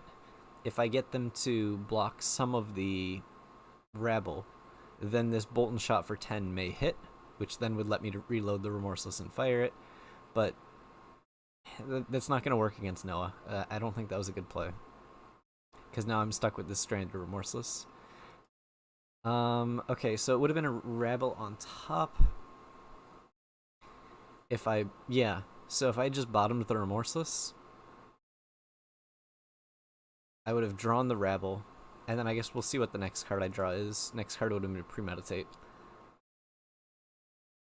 Either way, I would have been able to cast that extra rabble and get the value out of the ponder token. So that line, because I tried to go for something cheeky, I basically lost 4 damage, as well as the chance of getting a Deadeye proc.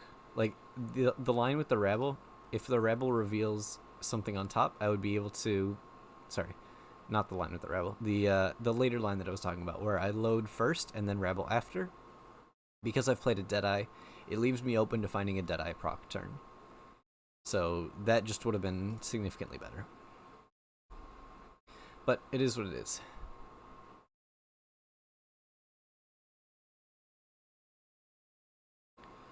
Okay, we see an E-Strike. E-Strike is really, really good here. So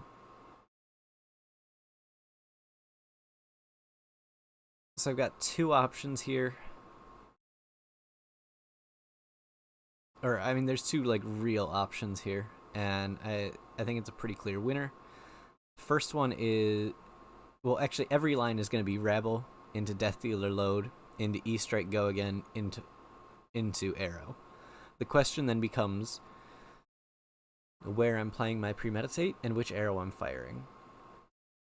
So if I play the premeditate first, I'm now buffing the rabble instead of the arrow that I'd be loading, which means that my like infecting shot or remorseless are less likely to hit, which is a bit of a downside.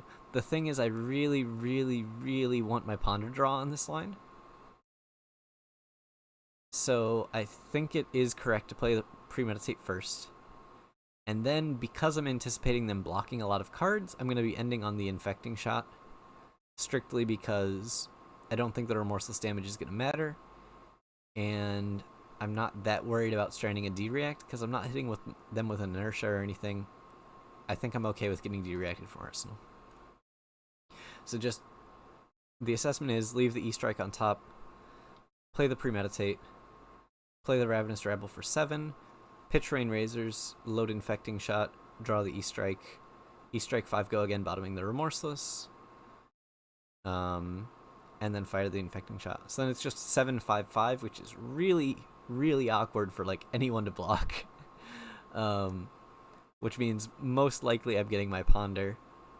So then it just ends up being a 17 damage turn off of 4 cards and still getting an Arsenal, also threatening an on-hit of Blood Rot. So just really, really clean turn that, while you might be able to say that the E-Strike 2-card 5 is inefficient, like, that's an argument I hear a lot, is that, hey, that's below rate, you're getting 2.5 value per card. The fact that it allows me to get rid of the extra arrow out of my hand in order to make the Ponder efficient. Because otherwise, if it was something else, maybe like a buff, sure, that's 3 for 1 card, as opposed for 5 for 2, but all of a sudden it means that my Ponder wouldn't get value on that line, because I wouldn't have a way of using all of my cards. So if that E-Strike was just replaced with a buff on this line, I threaten 2 less damage. Yeah, I end up threatening 2 less damage. And then my Ponder on hit isn't making them try and block. So like E-Strike is more powerful than a buff here, and it also blocks 3. And it kind of like just smooths out that turn.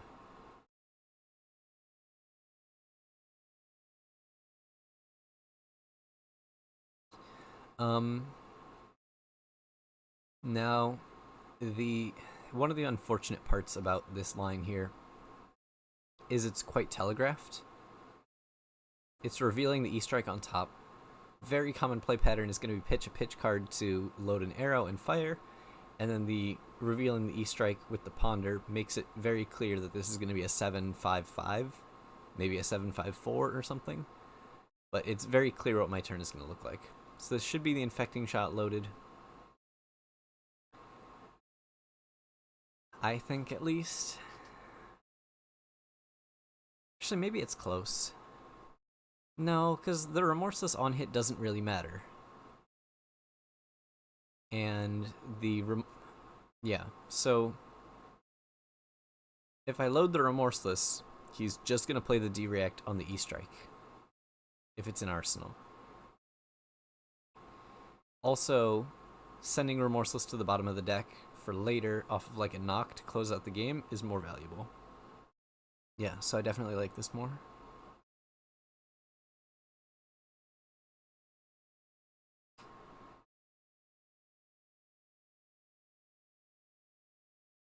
Yep. And then, just because of the on-hit on the Infecting Shot, we're going to get 6 block here. Whereas the Remorseless, it would have been block 3 and 3. So we pushed 1 extra damage on that.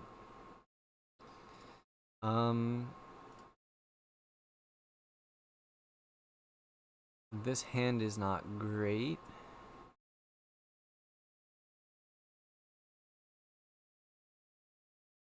Unfortunately, I have the extra arrow. But this should be glide. We want to make sure we get a buff or something on top. That is not a buff. So here we're going to pitch Spire to load Spire. Nice. Very, very good. And this is just a ton of damage, because we get to aim counter it as well. So it's 12 threatening, 2 extra with Dominate. And like, I say a ton of damage, but again, we've fallen back into that situation of... no, actually, it is a ton of damage now. So we've fallen into that situation of they need to be holding cards, or they would want to hold cards in order to develop a board. So they're going to have to take damage at some point. The thing is, they're low enough to where he can't really afford to just take damage to set up a board anymore. So these like dominate things to lower his health do actually end up being pretty effective. Unfortunately, I mean, I don't even care, actually. Like, I got his Furnace, his Arsenal, and the Unmovable from hand, which he was trying Unmovable instead of Peace of Mind in this game. And like he pitched 3 reds for an unmovables. Like I'm very happy. I got 5 cards out of him. And his furnace. Unfortunately, this popper's really awkward.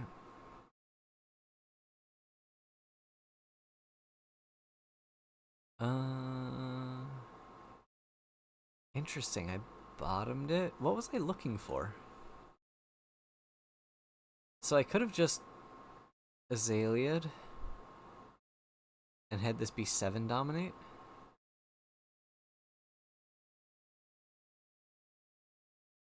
Huh.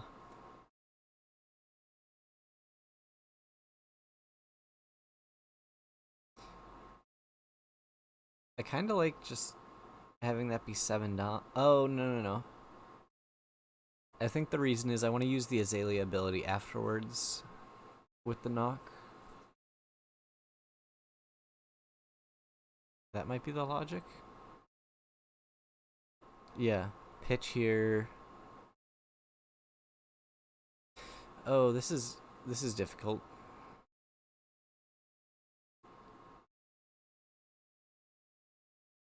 There's actually 3 plays I could do here. Play 1 is knock like an infecting shot and try and push a little bit of damage and a blood rot. Play 2 is E-strike, go again, fire the drill shot. Play 3, which I'm slightly partial to, is blind Azalea. If I hit an arrow, I get to E-strike, go again into arrow. If I miss, I just E-strike 7. No, maybe the go again's just better. It's between 2 and 3. I don't think I like the knock here.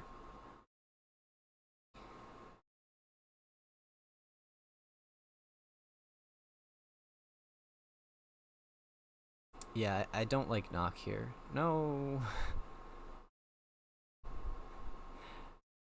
I'm greedy now. Ugh. This is fine. Yeah, infecting shot for 6 ends up just being 8.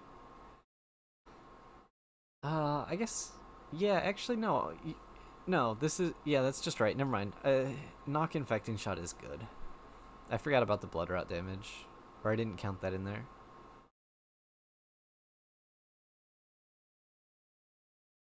But blind was also good, because blind lets me just E-strike 7 if I miss. And so I keep my arsenal. And, like, there are really good hits where it's 10 damage. Like, the blind Azalea line is 7 to 10 damage. Actually, technically 7 to 12. May or may not keep an arsenal. This line was 8.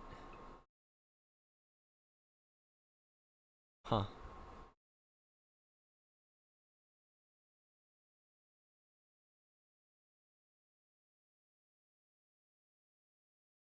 I don't know. It's close. This was probably the more consistent line to just make sure I kept an arsenal. And there is a notable... Yeah, I think I'm coming around to knock into infecting.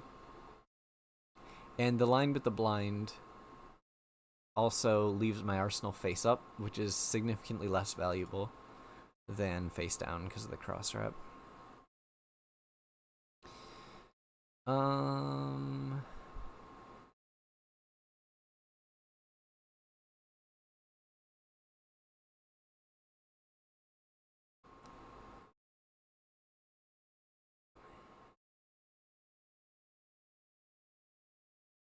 Yeah. Yeah, that's fair. I think this line is just Azalea, Deadeye, Seek and Destroy, Codex. And just come in for, like, 14. Infecting shot for 14, probably.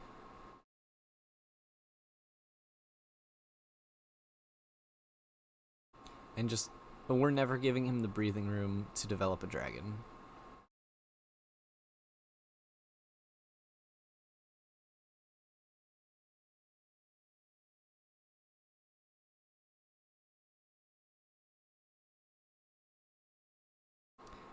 Azalea into a buff makes your card face up. Oh. No, I think it's fine. It would be really cool if it went face down. Like, Azalea puts it in the arsenal face down. If it's an arrow, it gets flipped face up.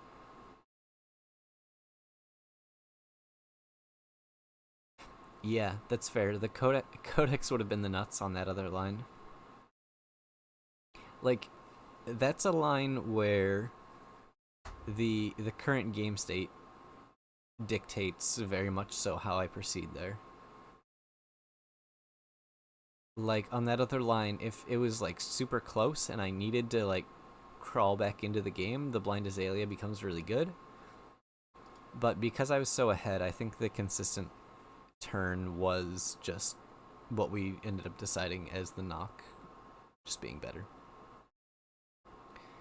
And there was also the debate on whether or not I tunic resource for the aim counter on that line. And I think that one's actually quite debatable. I'm not sure which one I think is better. I would end up in that situation counting my grave for like rain razors and Bolton shots and stuff.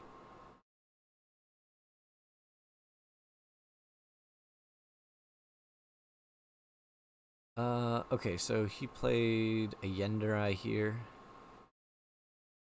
but it's a little like day late and $1 short on the dragons here. I think his win condition at this point is running me out of cards. Because again, I'm running low on buffs, and I'm running low on...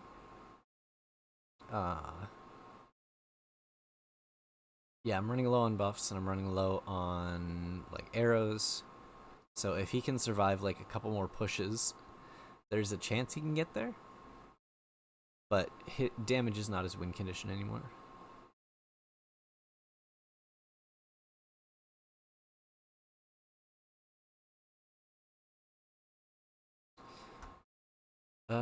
Notably here, you saw that I pitched away a red. I could have pitched the drill shot as well, but the idea here was that I wanted to be able to arsenal this Bolton shot, and I had extra reds. So I was just going to pitch reds, take kind of a slow turn, and try and set up a big Bolton shot turn. But we draw the knock, and this should just be battering bolt for 9 dominate. Because I don't really care about poppers at this stage of the game. I just want the extra damage. I guess there is the small consideration of... Oops. Let me go back ever so slightly. There is the small consideration of trying to set up the Bolton shot and arsenal. However, right now, it's annoying on Talishar that I can't see the rest of the deck. Where obviously in person I get to see my entire deck's contents. But here we can see I've got 9 arrows left at least. So 10 of 14 are going to be arrows. And I think there's like 1 Codex of Frailty.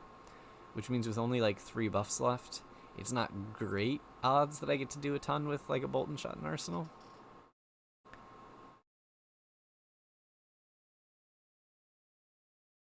So I think this is fine. But we have to come in for 9 dominate and hopefully close it out.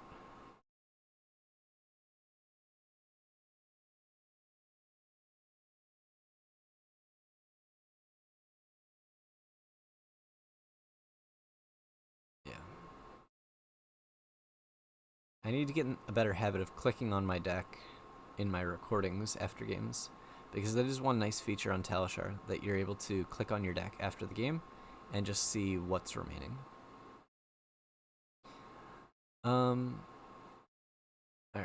So now we'll go into game 3 of this set. Spoilers, that's the end of the games that I win. I think those games obviously went well, but we're going to dig into some games that are a little bit rougher. Granted, I think I won by a pretty good margin on those first 2 games against Noah. But Yeah, these last two games are much closer. And I think will probably be a little more representative of what people normally are seeing in their games. Granted, if I remember correctly, he opens up with the Yenderai passing turn 0. Yeah. Which is kind of brutal. Getting to turn 0, Yenderai passing and keep an Ash. Obviously no Arsenal, but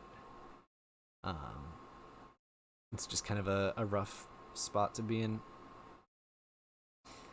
I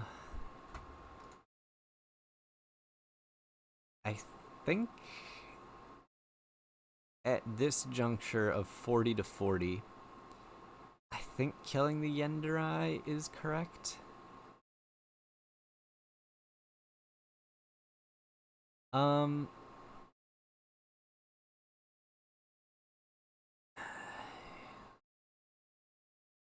Yeah, thinking back to that, Lucas, because...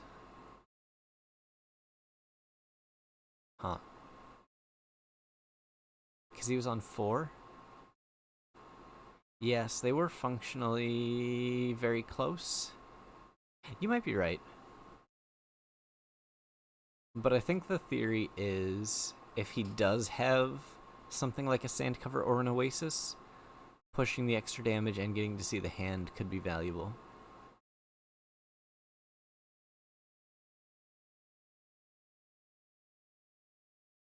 Yeah, there's definitely a discussion on that last game. As far as this turn, I think it is. Also, I'm gonna play the Deadeye because Deadeye ends up being a little bit less valuable than the inertia buff.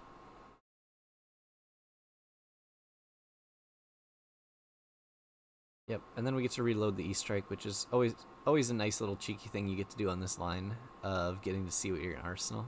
And I don't like arsenaling an infecting shot, so I should be bottoming that.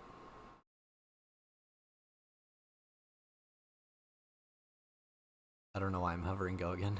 Should be draw.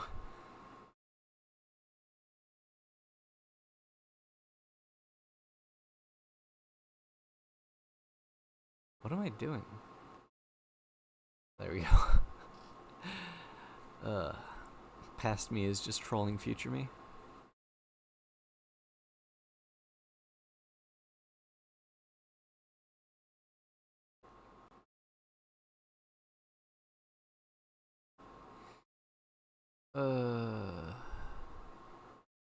Yeah, this turn 0 passing Mirage was brutal.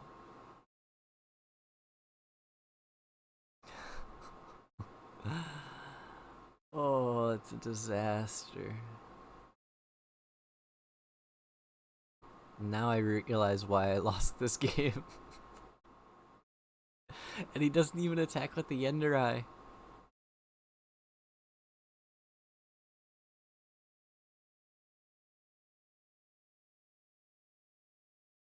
Hey, how's it going? Postponed. Yeah, I don't know what Past Me was doing there. This is a VOD review, so I can complain about Past Me more so. Unfortunately, I have to E-Strike clear the Kyloria, and then this is just going to be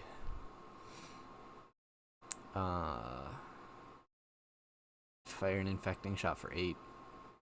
Did I leave that fighting spirit on top?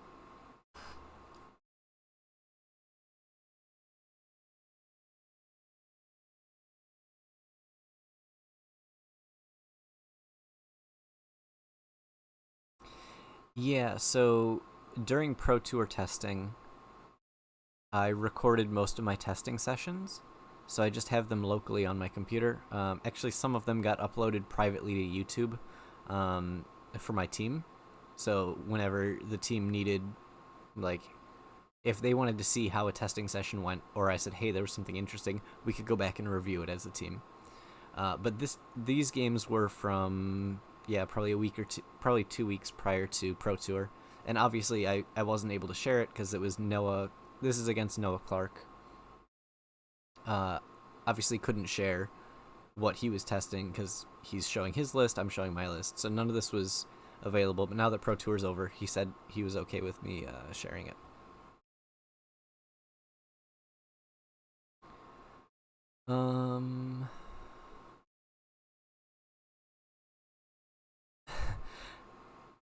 This was a greedy sequence. So the issue with E-Strike on Passing Mirage is because of how Spectra works, I would not get my card draw. And I wasn't comfortable giving up my card draw in that situation.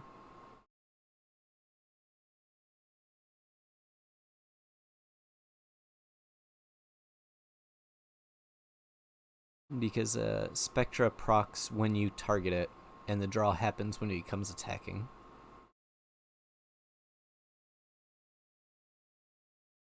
Otherwise, it definitely would have been a consideration. Here, with this Bolton shot, there's two lines here. The one is Bolton shot for 5 at Dromai, and then hope that I can Rain Razors it over the top, reload. Drill shot shooting Yenderai for 6, at which point I'm sending 7 at Dromai, 6 at the Dragon. I think the correct line here is to attack the Yenderai and Rain. I end up attacking it for 7, but then I get to fire the drill shot guaranteed at Dromai. And it also is threatening equipment, even though it's technically 1 less damage. Yeah, and it looks like that's what I did.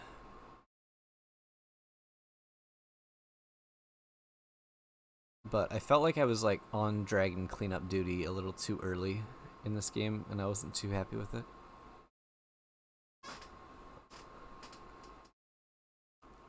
Yeah, exactly, Lucas, which made it a bit unfortunate. So the issue that kind of happened to this game is he was able to establish a board state on like turn 0, and I've given him too much space because I've had to clean stuff up.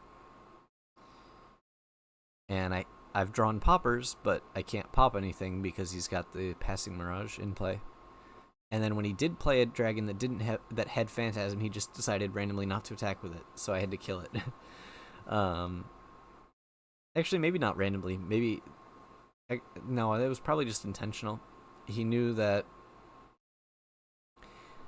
I think I asked him about it afterwards. I could be wrong. Maybe I'm putting words in his mouth. But the logic on that turn cycle where he had a Yenderai and just didn't attack with it was that he knew I have to kill Kyloria. So he knew Kyloria was dying, and so there's no reason to risk the Yenderai dying to getting popped when I have to kill the Kyloria, and then all of a sudden the Yenderai is protected by the Passing Mirage every turn after that. So it would just be... It seems like a great idea to just, oh, it's a dragon that can attack. You attack with the dragon. But he knew that on those later turn cycles, it would be protected from Phantasm, and it was really awkward for me to kill. And he ended up getting rewarded very heavily for it. Okay. So here... So, in the first game I streamed, which was from the Brawl, I was playing 3 Batterings and 1 CNC. In these test games, I was testing 3 Batterings, 2 Fighting Spirits, 0 CNC. In my current list, I'm bouncing between just 3 Batterings and potentially either a Fighting Spirit or a Down and Dirty. But I think I'm between 3 and 4 Poppers. And this testing session was actually the reason why I came down from 5 Poppers. Because if they develop a Passing Mirage, all of a sudden my Poppers become so much less effective and they feel very clunky. Most of the time they have to give up some health to develop that Passing Mirage, so I'm okay with it. I just don't want too many Poppers in the list. So I'm between 3 and 4 Poppers right now is kind of where I'm debating, and I think I'm leaning towards Down and Dirty. I believe it... I don't remember who was recommending it in the Azalea chat. It might have been Declan? But he was recommending Down and Dirty because into Azuri it gives you more flexibility for when they codex you and they grab Leave No Witnesses. You just get to grab the Down and Dirty and block 2 of the damage and not worry about losing your arsenal. So it's something that I'll try. Yeah, I mean, I've heard good things about it. I think there's arguments for all 3, CNC, Fighting Spirit, and Down and Dirty. And all of them are situationally better than the others. It just depends on which situation you actually expect to hit more often. Okay, back to this turn cycle. We Death Dealered in.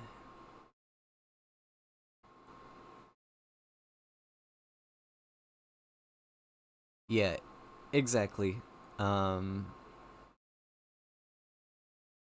It's tough to bring in the extra things where CNC has applications into CNC has applications into like the Rangers. Down and Dirty has applications into Azuri. Fighting Spirit has applications into Dromai when you need it as a pitch card, and like they've got the passing mirage, it becomes a lot better. Like in this game, if I had Down and Dirties or CNCs instead of the Fighting Spirits, some of those turn cycles could have been a lot more awkward. Okay, so what am I doing here? Please tell me I'm not burning my snaps for this.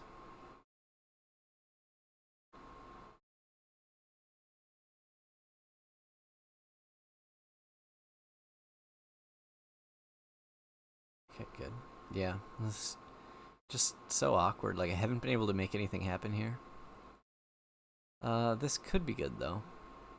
Should be attack with Azalea, and then I imagine he's just not going to attack with the mirror guy. I don't know. Maybe they do.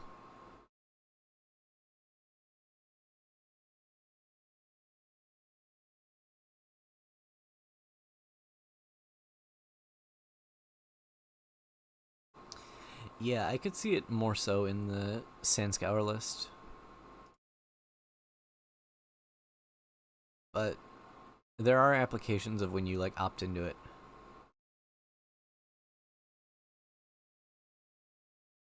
Because normally if I opt into something that I'm going to arsenal, I have to bottom the poppers. Whereas Down and Dirty I wouldn't need to. Yeah, so again, he doesn't attack with the mirror guy here. And so we're back in this awkward situation.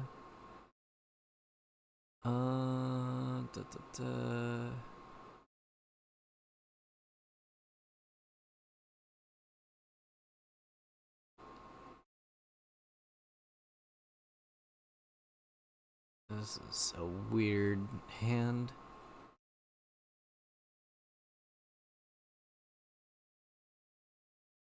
What am I doing on this hand? Currently Perch Grapplers are there for Bravo Dorinthia Katsu. I'm unsure if it's correct into Katsu. I think it is.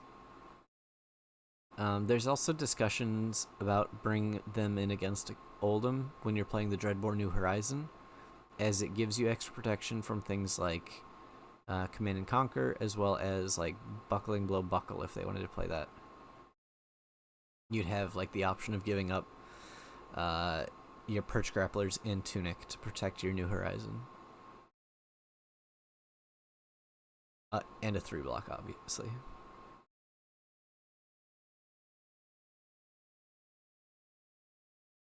But for the most part, just because of the power level of Codex of Frailty, it's felt like snaps are just the better choice in most matchups.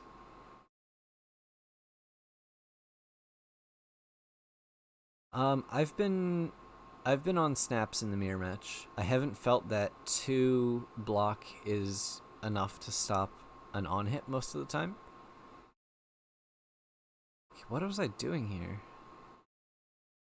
Okay, I think this is fine, but ugh.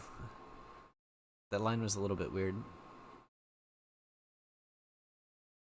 I think I'm just trying to make something happen, but I feel so far behind right now in this game.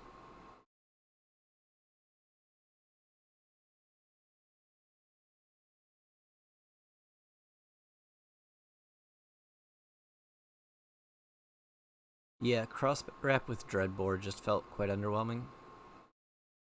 Okay, this is a hand.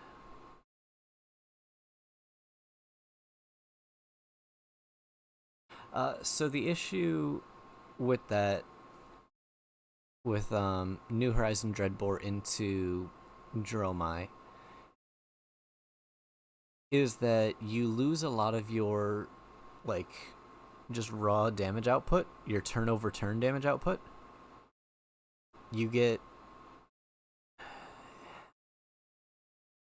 yeah, I think you need to race a little too much. If you go too slow, they're okay just taking damage because they get to develop a board state for taking damage. So if I tell you I'm going to attack for 12 that you can't block, or that's dominated, or you can't block properly, Dromai will make use of those cards and develop dragons. However, if you go, I'm going to attack for 19, you can block however you want. Dromai is going to go, all right, I'm guessing blocking 14, taking 5. Yep, and exactly what Lucas said there is that they don't mind arsenaling reacts, whereas Oldham has to give up Crown Rampart play patterns in order to use reacts at Arsenal. Okay, so we're taking a bunch of damage. Board state is out of control, and I'm down a ton of health. However, this hand looks really good, so... Oh, that was actually interesting. No. Like, there's a world where I'm bottoming to try and find a better dominate target, but I think drill shot's just good enough.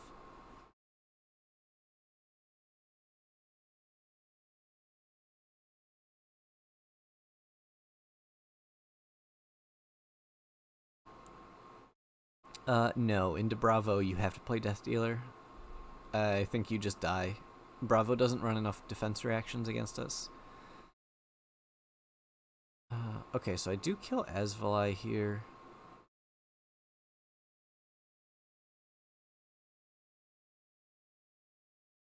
That...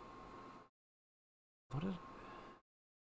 Oh, okay, I see what I'm doing. This... Interesting. I think it's probably correct. I had the option of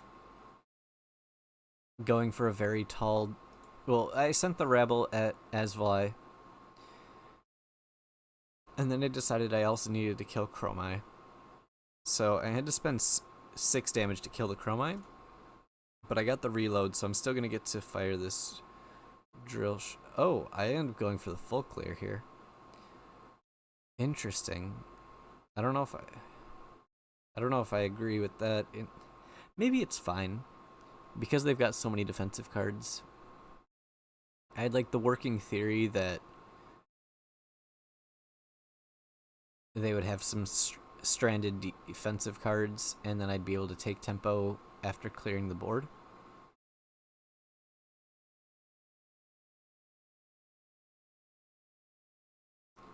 Oh, this hand's so insane. Okay, so we cross wrap into the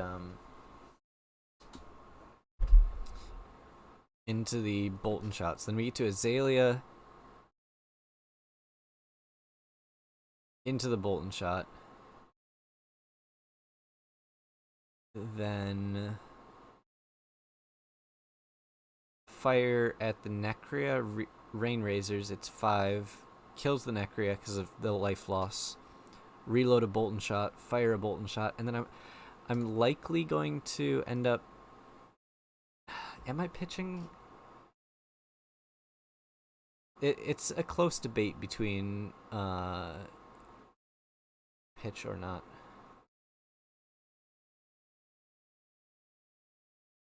Yeah, so we've got choices here. I think I'm always reloading the Bolton shot. And then my options are pitch the Deadeye to load the bolt and shot and fire, which if I draw a buff, I get punished. If I draw an arrow, a 1-cost arrow, I get rewarded. If I draw a Codex, I get rewarded.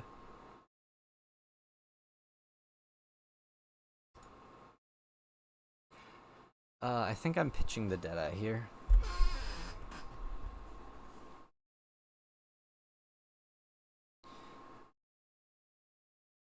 I don't know that I agree on that. I think I'm supposed to pitch the Deadeye. Okay, I got rewarded. But that was a really big turn. Those 5, 6, 9. Right? So that's a 20 damage turn. 4 card 20. Imagine if I drew a Codex and I had pitched that. Oof.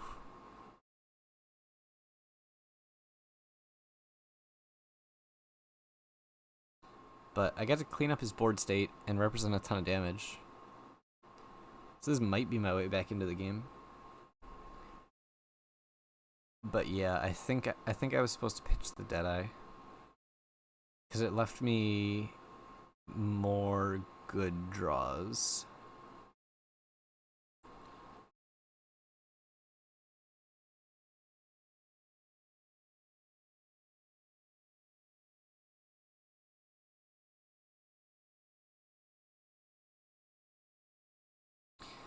And they get to develop the Kyloria again. This is a situation where, because it's 11 to 16, there might be a consideration to give him Tunic and a 3-block.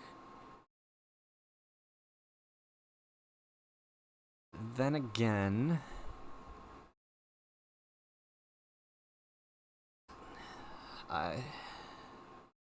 okay, so the question is,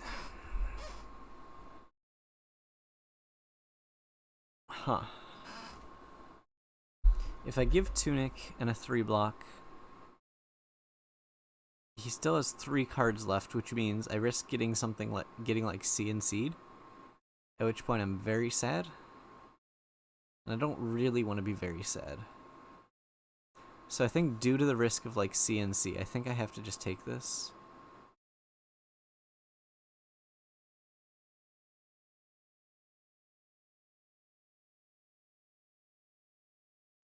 However, if for some reason his turn is just Kyloria,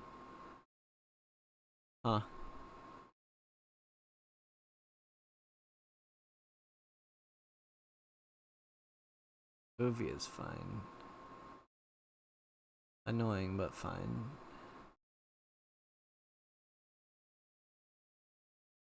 I think with him only having 2 Ash, I think there was a strong argument to just send the Uvia.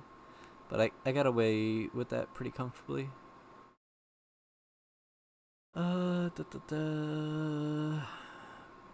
This is fine. Yeah, we just Azalea in the... Oh yeah, no, this is really good. Because I get to deal with the Kyloria. So this is just Azalea in the Rabble. Rabble kills Kyloria.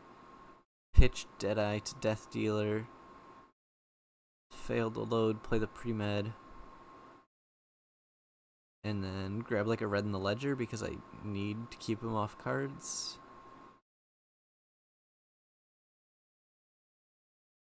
Alright, I need him to block here. I need him to block all of it. Oh, never mind. I haven't. I have 30 cards in grave and there's no red in the ledgers in grave. Oops. I forgot about that.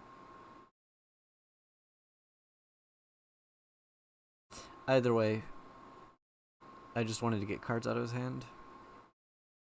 So it didn't end up mattering which one it was. There's the red in the ledgers.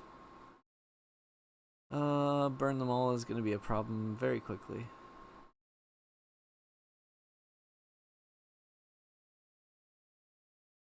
Oh, and I have no snaps up, and I'm taking arcane and physical.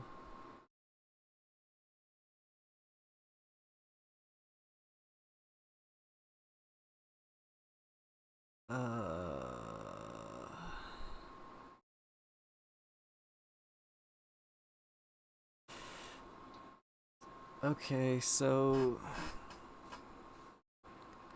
I'm going for the. This is kind of like a gamble line. Like, I need this Seek and Destroy Red in the Ledger to hit. I guess I didn't have a better, like, safe line. Because none of the things. I guess I could have taken Knock. That just feels really bad. Yeah, there just weren't good options here. I just need him not to have a direct in Arsenal. The issue is that I haven't forced his Arsenal in a while, so it's a pretty good chance that he has it in Arsenal. It could also be like a sand cover or something. I'm not confident in this hitting.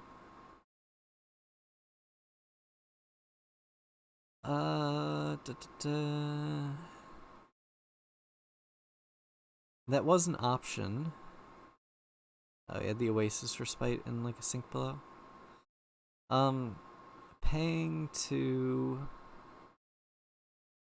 I don't know that I actually need to filter the hand, because the theory would be that I get to draw like a pitch card and a buff, and then I get to go Bolt and Shot into Red in the Ledger on the following turn. I don't think I was. The only card I would filter there would be sending a Red in the Ledger to the bottom, and I don't think I'm super dead set on needing to send a Red in the Ledger to the bottom. I think I'm okay with holding that in hand.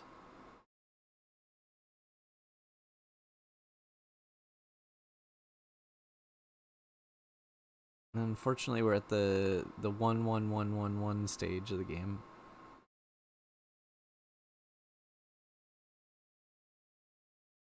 Which means my timer is getting very short. Very quickly. Premeditate's very good here, actually.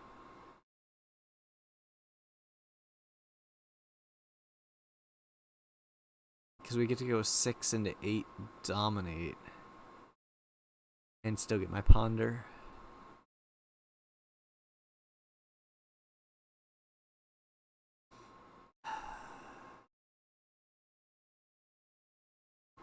Yeah, the big problem here that I'm running into is the fact that I have like 2 turns left.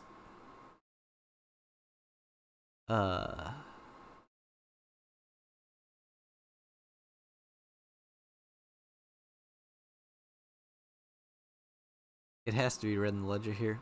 I'm trying to figure out if I can do like more damage some other way, but oh, interesting. Okay.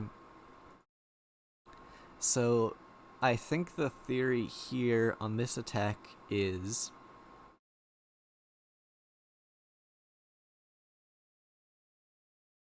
that I want to lock out the D-React to make sure I get my Ponder, and then hope I draw into a Popper so I can stop the second attack. I don't know if it's good, but I think that was the theory, is that I have to get this Ponder, and then I have to pop as my like only way to get back into this game.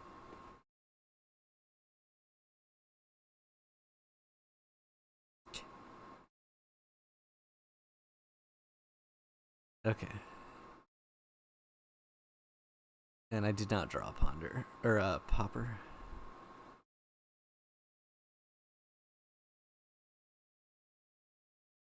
Yeah, exactly.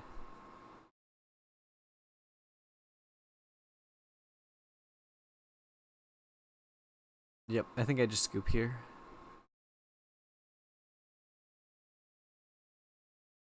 Maybe not.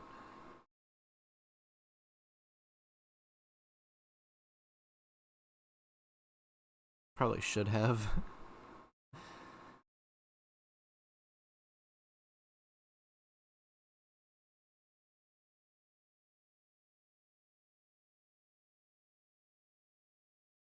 This game just started off really, really poorly.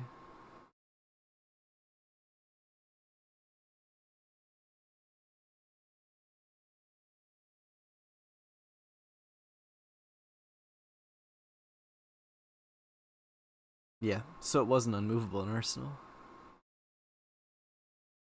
Yeah, and no popper here, so that should just be game.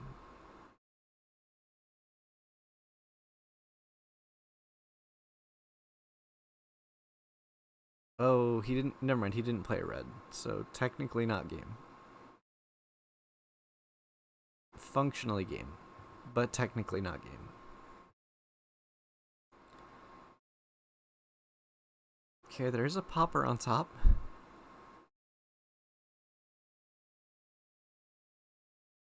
Wait.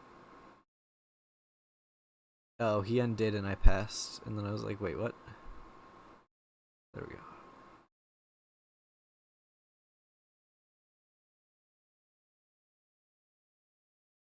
Yeah, unfortunately, I'm trying to think about this game. I spent a lot of time clearing dragons. Oh, found all my poppers. The issue is that even if I pop something, I have to give up 3 cards.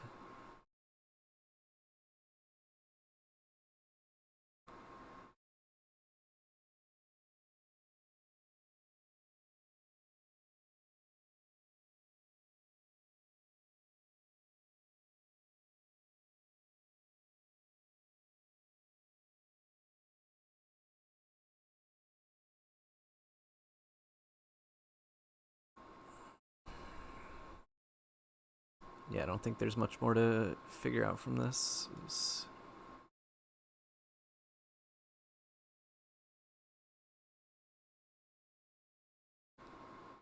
Yeah.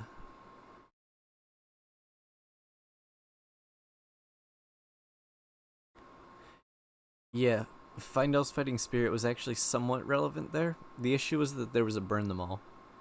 So in that situation, I still had to pitch to burn them all before I could block with the Fighting Spirit.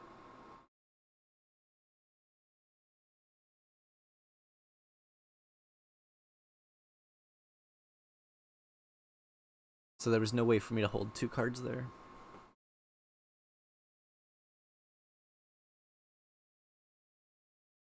Oh, this is not a good hand. I think I've already screwed up there. I think I was supposed to load the I think I was supposed to load the yellow Bolton shot actually. And then here I just choose to pass because I'd rather not send the Rabble. Because that gives them the opportunity to like play a D-react and then make an Ash or something.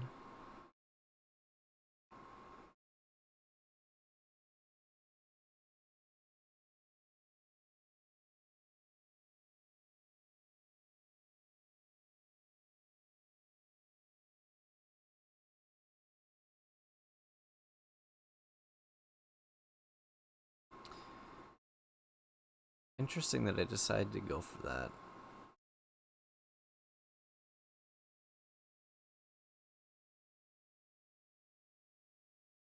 Am I trying to get the like wave?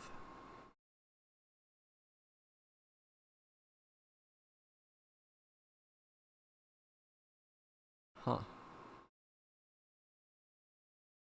I feel like my brain melts by this stage. Okay, so he's... This might actually be a... Huh. That was weird.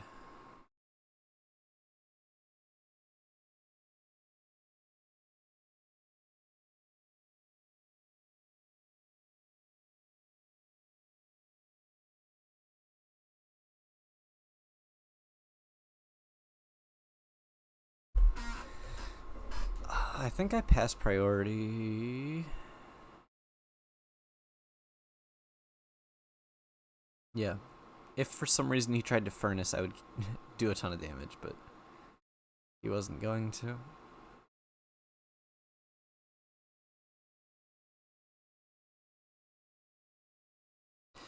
Yeah, like I could have played the Codex to Rabble again, but I think I valued holding that Codex for next turn. Yeah. Yeah, there was definitely lines there. It would have been like uh bracers in the Bolton shot, which probably doesn't hit. It probably gets blocked. If for some reason it hits, I get to... No, it doesn't really matter there. Either way, I would be codexing. It would be codex and rabble for 4. His entire turn was just play Passing Mirage, which feels pretty good. We got a Lace with Blood Rot on top.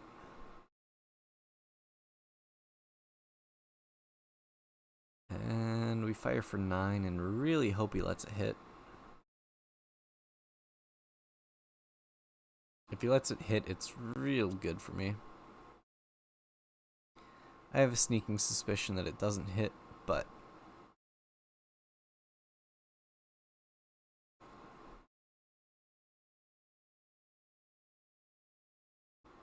Now, at this point, there's like this decision tree where... Okay. Oh, huh. Okay, so I've just pitched a Codex. I think that was fine to clear the passing. Because again, I was playing 5 poppers.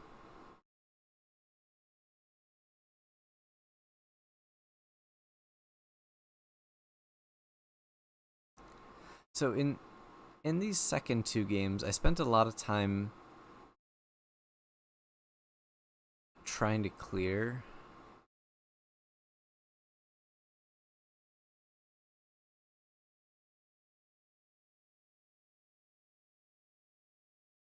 Clearing passings and dragons.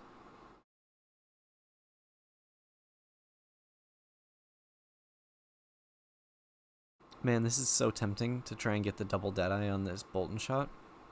The problem is he's got 4 block and equipment, and it gets blown out by a D-React.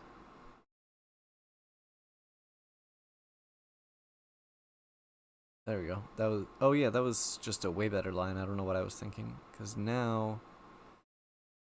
Oh, this line's real good. Now we still get the Deadeye. And we get to go 12 dominate on this one.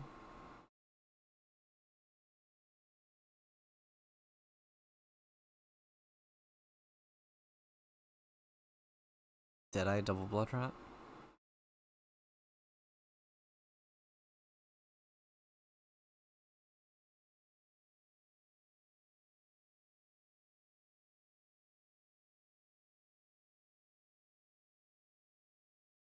It's gonna be like an unmovable from Arsenal or some garbage.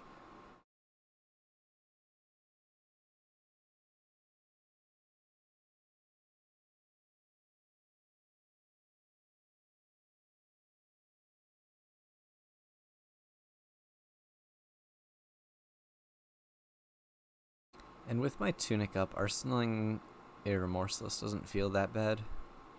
Because it leaves me open to like a really powerful Rain Razors draw with my snaps up.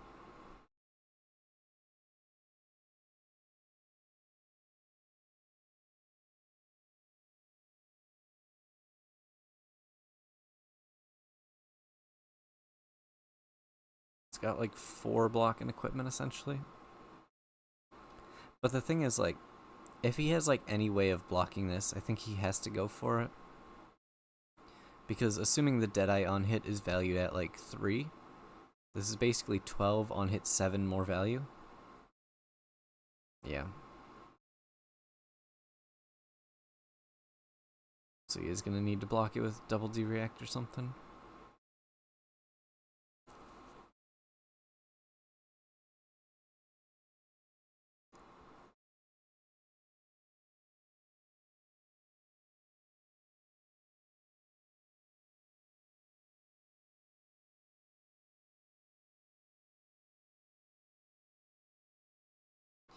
Yeah, notably these games, he was also testing what was supposed to be some better tech for Azalea. or Rangers in general. But he was trying a very defensive list, which I think on paper should be the most difficult list for me to deal with. Because, yeah, having the sand cover oasis there feels quite bad. Now he gets the passing down, and again, I was playing 5 poppers, and he was playing a game plan of don't lose to poppers. So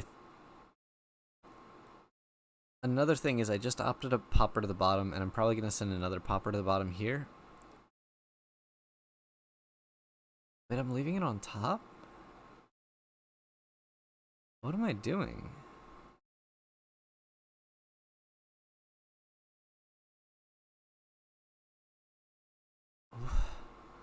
I'm so confused.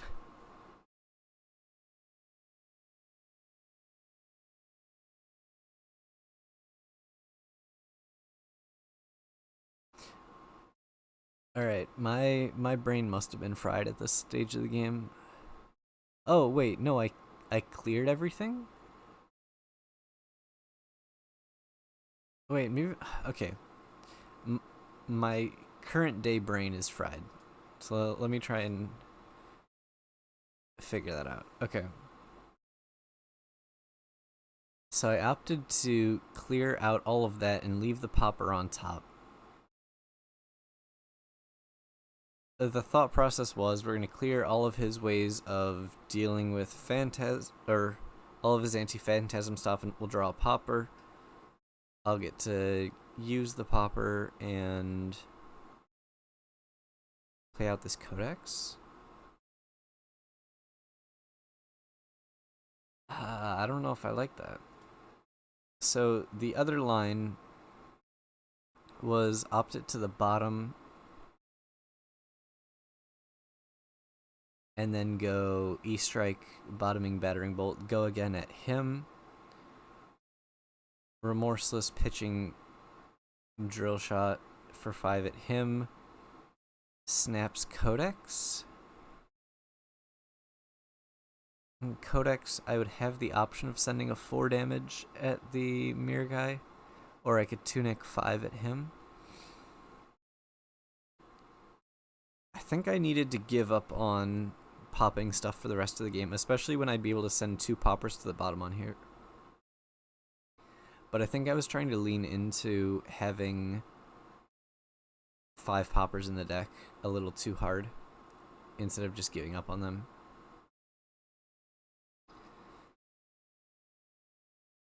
Oh.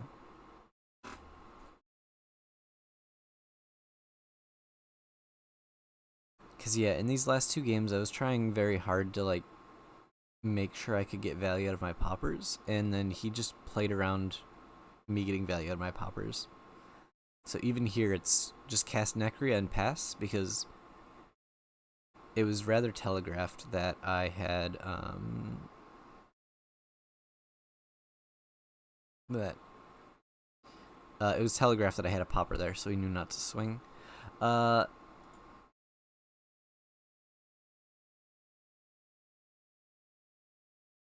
Yeah, so the issue with Rabble clearing passing Mirage, I mean, it's fine. The issue is that it is a bit underwhelming at times because it doesn't get the go again. Sorry, my brain is completely fried at this point, and I'll try and get through the last game here, but yeah, my brain is fried. Yeah, the fact that it takes my action point just makes clearing passing very awkward a lot of times, because I like to send like go agains at dragons and then tall attack as my final attack. But my final attack has to be the passing hit, so it just makes like sequencing very difficult. Okay, so we'll leave another popper on top and hope that I get to use it, but this time we're gonna just send upstairs. And again, we're just trying to pull cards out of his hand.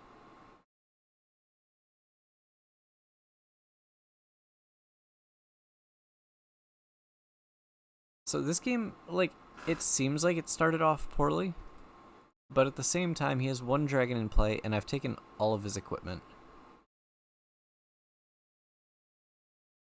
The fact that he had the double sink below for that was kind of annoying, but...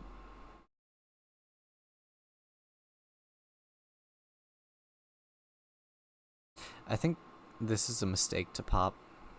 I was supposed to pop the Necria.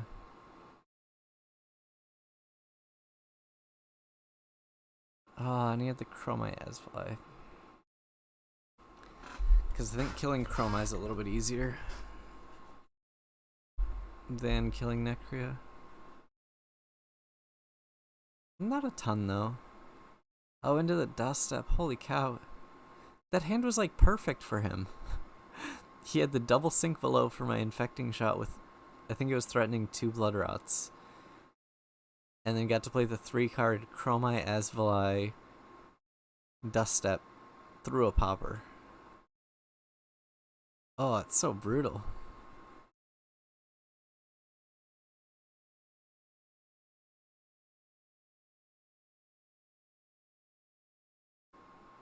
I think leaving the Bolton shot on top is good here, because I get to end up with an arsenal.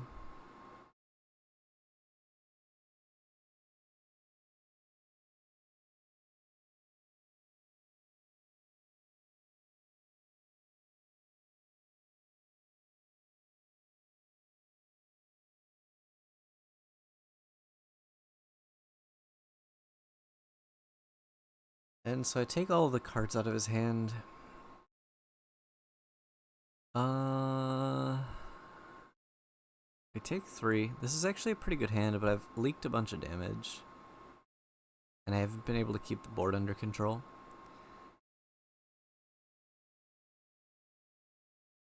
This is very good.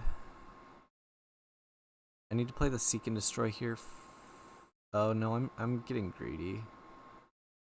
Okay, wait. Let's look through these lines. I have another Bolton shot on top. So if I play the Seek and Destroy, because right now I'm telegraphing very hard that I have a Rain Razors.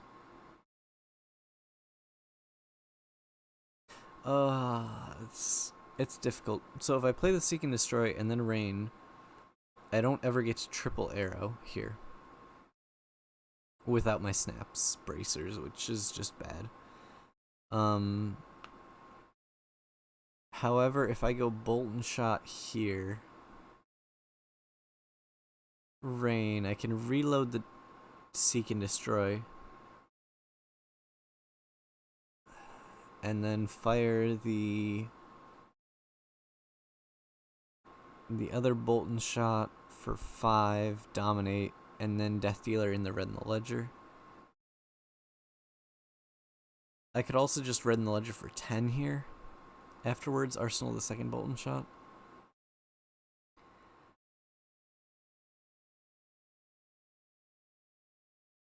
I suppose there's also Bolton shot at Necria. Rain Razors, reload, Seek and Destroy Azalea. Bolton shot, 5, dominate. Death Dealer, Red in the Ledger 7. Feels a little bit awkward when I only need 4 damage to kill Necria. But I really want this reload. I think that might have been the play, though, is Bolton shot at it, because now I'm going to come in for 6, and this should get blocked. Oh, he let it hit. That feels like an error. I don't think he should have ever been letting that hit. This 5... I think there's a pretty reasonable argument to send it at Necria.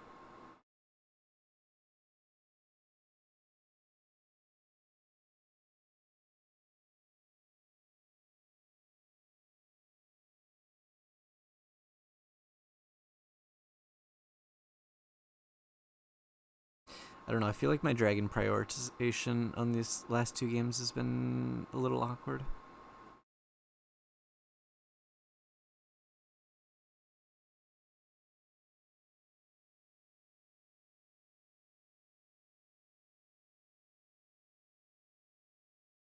Okay, we did leak some damage though.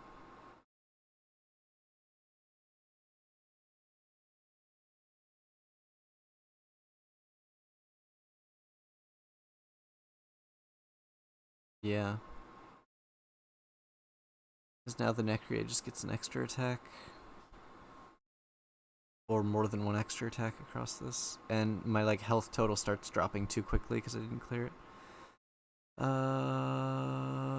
Interesting.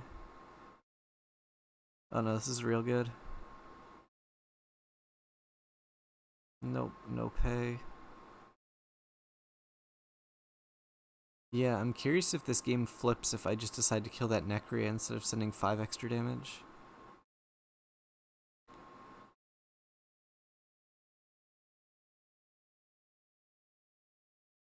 Yeah, we rain snaps here. It's gonna be a really nice turn.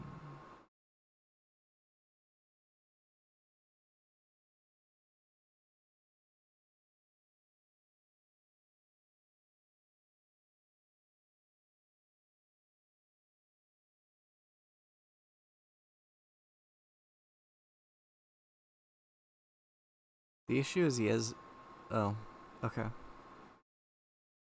So right now, I dealt 5, Necria's dealt 4 post that point. It's a blue bolt in an arsenal. I need to Azalea in this premeditate, which then means I have to be firing this knock. Or sorry, firing this battering bolt. This feels really awkward. Hand is not great. Hey, how's it going, John?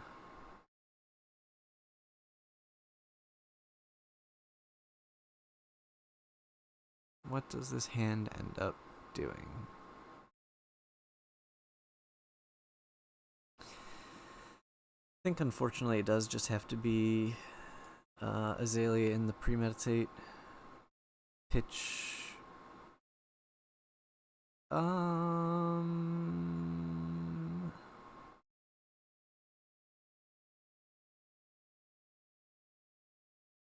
Huh.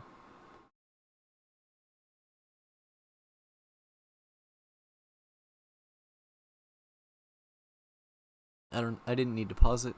I thought a lot during the game as well, apparently.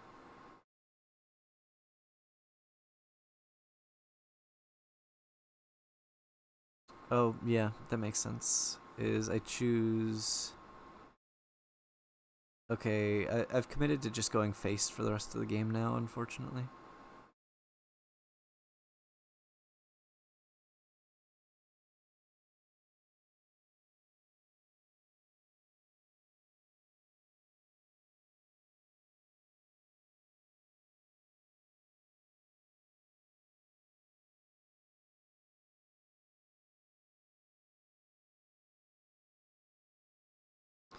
And... yeah, the Rabble first makes a lot of sense because the premeditate didn't matter for it, and it was the way that I knew I was going to get 4 damage out of it. Yep, and we just rain over the top. Well, rain 2 extra damage just because I don't have a use for those cards anyways.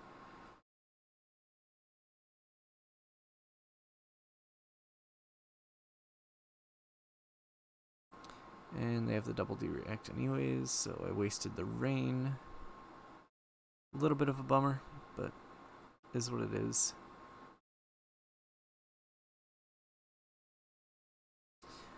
Arsenal knock versus Arsenal Spire sniping. Because he's at 13 and has a board state, I think I'm partial to arsenaling. Actually, yeah, maybe because of the board state and that knock might be better. Yes, John, my previous...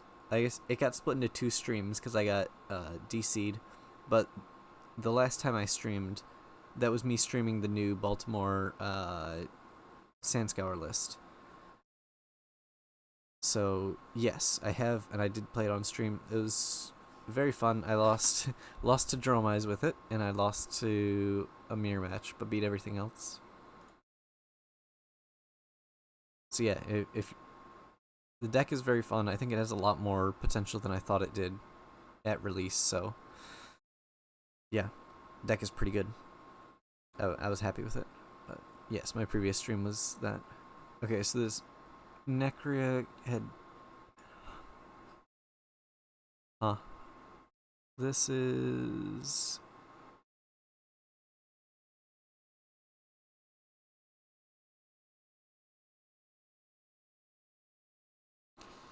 Okay, so had I Arsenal knock, where would we be right now? We would just be knocking. I don't think it would be that great.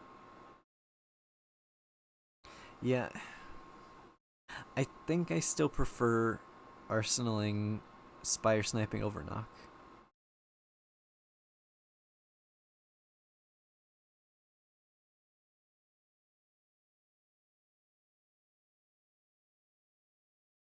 Yeah, they definitely both have pros and cons. But I enjoyed the Sandscour list when I played it. Okay, back to this sequencing. This does end up as just put one of these on top and one on bottom. Or sorry, it doesn't. I don't think it matters too much which way. I think Blood Rot on top is slightly better than Seek and Destroy.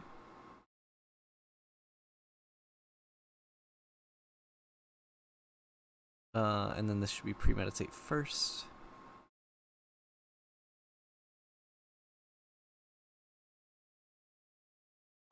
But yeah, I think I would prefer the Blood Rot on top over the Seek and Destroy, because if the Red Ledger hits, I think the Blood Rot is slightly more impactful than Seek and Destroy here.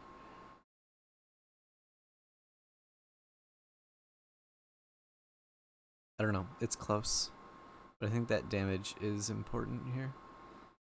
But now we get to fire Red in the Ledger for 11. Oh, I don't know what I was talking about. I get to fire both of the buffs, so it didn't matter at all. Ignore me. He had the unmovable again. Everything is terrible.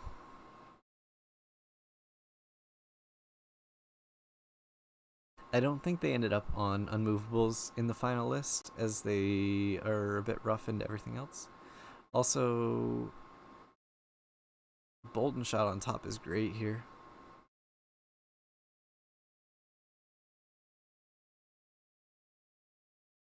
Oh, this game feels so winnable. Even with some questionable decision trees.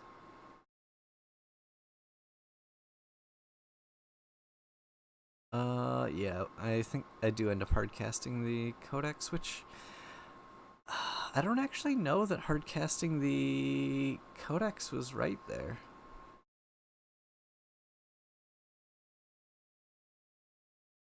Because I'm not making the battering bolt hit.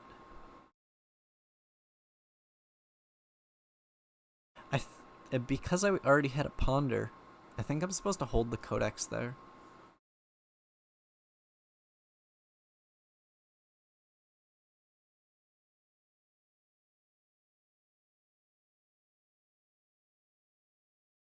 Oh.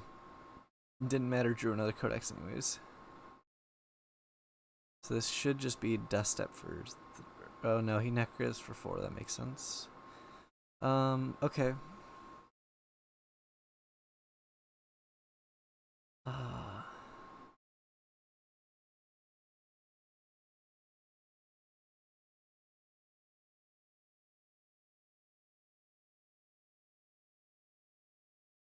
He is under Seek and Destroy.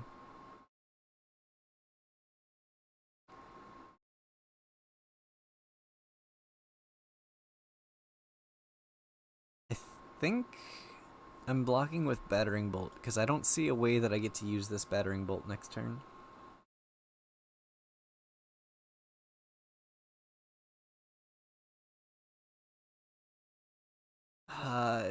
Oh, I know what's gonna happen.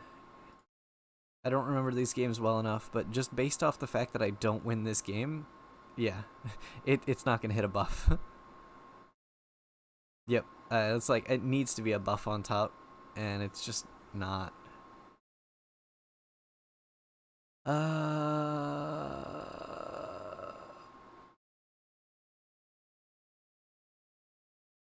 Yeah, it's Codex.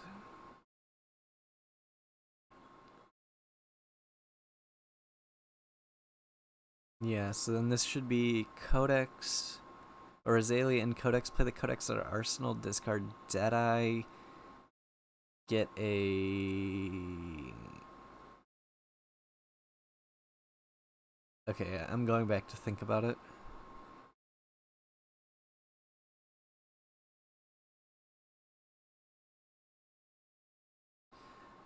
So there is the discussion of take the drill shot. Okay. So there's the Deadeye drill shot line. I take 2 cards out of his hand, 1 on block, 1 on whatever the issue is. Then he gets to play out his next turn. I guess that comes down to how many poppers I have left. But then I end up arsenaling a Codex again. No, actually I arsenal Bolt and Shot on that line and pitch the Codex. Then next turn I'm drawing into a Codex with a Bolt and Shot and Arsenal. So that's the one. Yeah, exactly. That's kind of just how Spire ends up working. Sadly. Okay, so the one line is leave drill shot or Codex, then drill shot on top. Azalea drill shot, aim counter at pitching Codex, play Deadeye, fire drill shot 7 dominate. He gives me 1 card from hand. I take a second card with the Deadeye proc. He has 2 cards. He represents. Actually, his Necria only has 1 health left, so no, Necria can still swing. That's fine. So he gets to swing 4.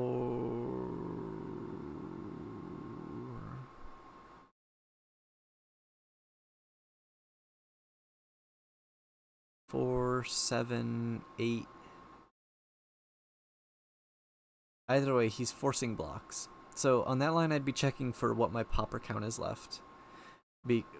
But it seems reasonable because I get to go have a turn where I start with Bolt and Shot and Arsenal, Codex Frailty in hand. It's pretty good for closing out the game. So that's one option. The alternative is put the Codex of Frailty on top.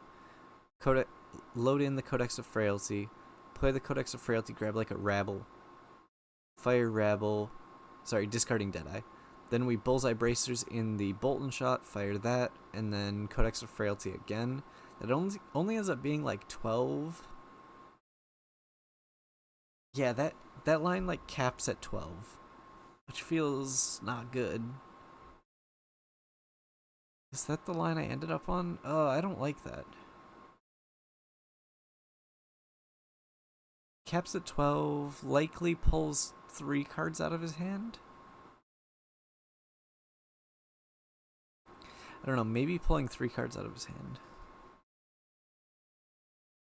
Yep, that was the first line I was talking about. There's the 2 different discussions. That the 7 dominate with Deadeye, or the roughly 12 damage line here. The problem with the 12 damage line is he only has to block. No, I would still get 3 cards. Yeah, that was the line I was discussing first. The problem with the 12 damage line is I'm leaving myself with a drill shot in Arsenal, most likely. And the line just feels like underwhelming. For the fact that I'm not getting a huge setup. It's slightly better. If he was a little bit lower health, it would be better. Actually, 12 pulls all 3 cards out of his hand. Maybe it is good enough. I don't know. It's close.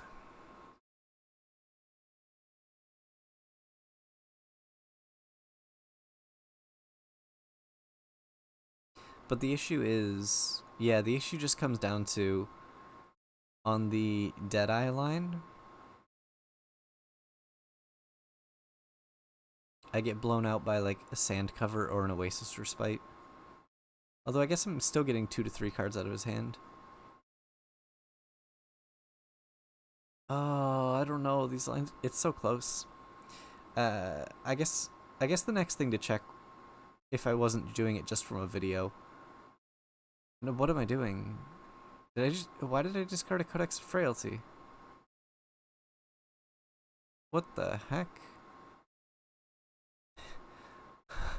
I don't know what I'm doing.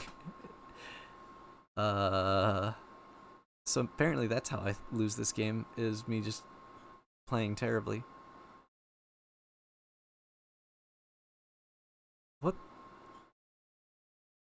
What am I doing with my life?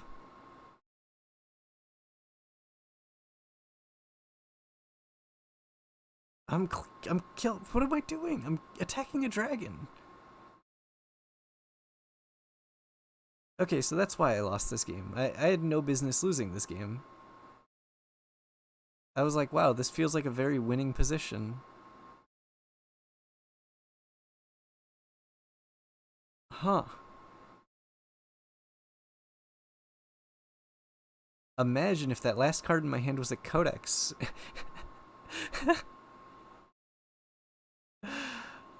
Oh no. I would have just played a Codex for another 4 damage. And he would not have gotten to burn them all.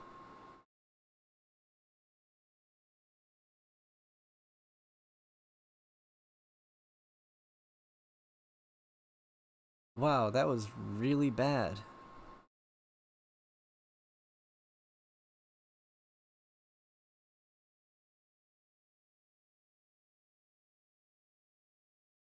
Yeah, I literally just lost 4 damage. And the thing is, he's at 4.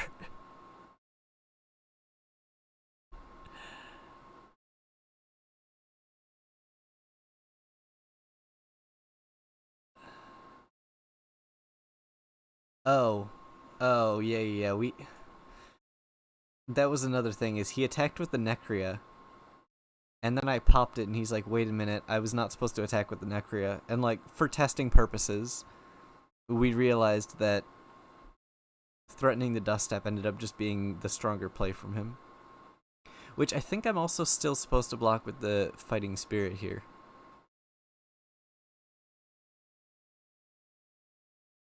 Actually, I don't even know if that was the stronger line. It was a little awkward, but he ended up deciding that Dust Step was the better play for him. And I think I might have still been supposed to block with the Fighting Spirit there.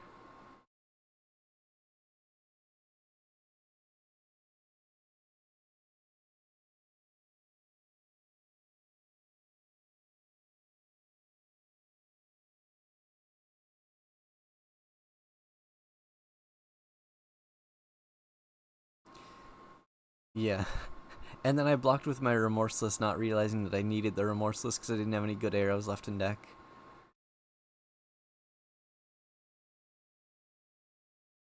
I think I just screwed everything up here at the end.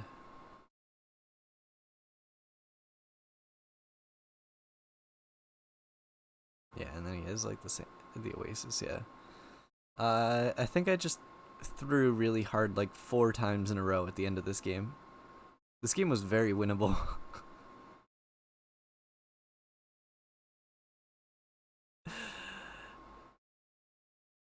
Yeah, that was embarrassing. I don't want to talk about that. Oh no.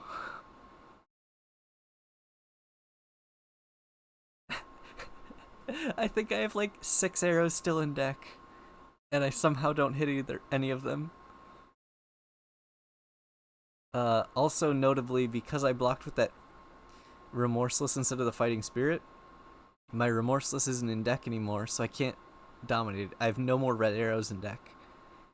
If I had just, put the Remorseless back in deck instead of blocking with it by, counting what threats I had left, this would have been an 8 dominated Remorseless, which would have been good enough. So, yeah. Punted multiple times. And again, it's still almost there. Yeah, this was... I want to say I had another testing session right before, and then this was an hour and a half into the second testing session. Yeah, like if that was Remorseless, we win the game there. I feel like I just threw the game in like 5 different ways at the end there.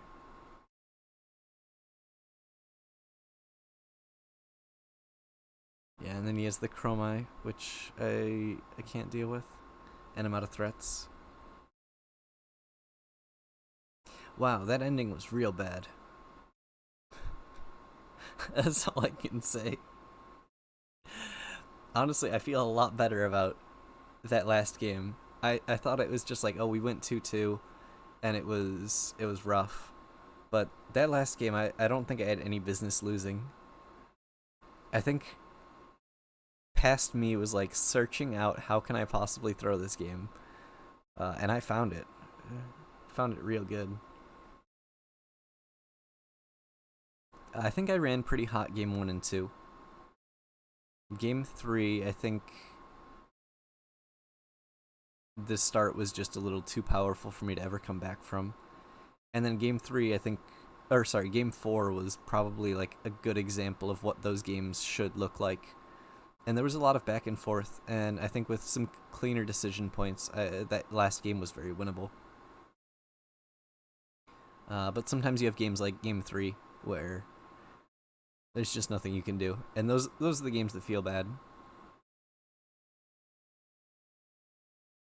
But man, there's just so many decision trees, and yeah, I don't know. There's just a lot of decision trees. Was he red like Dromai? What do you mean?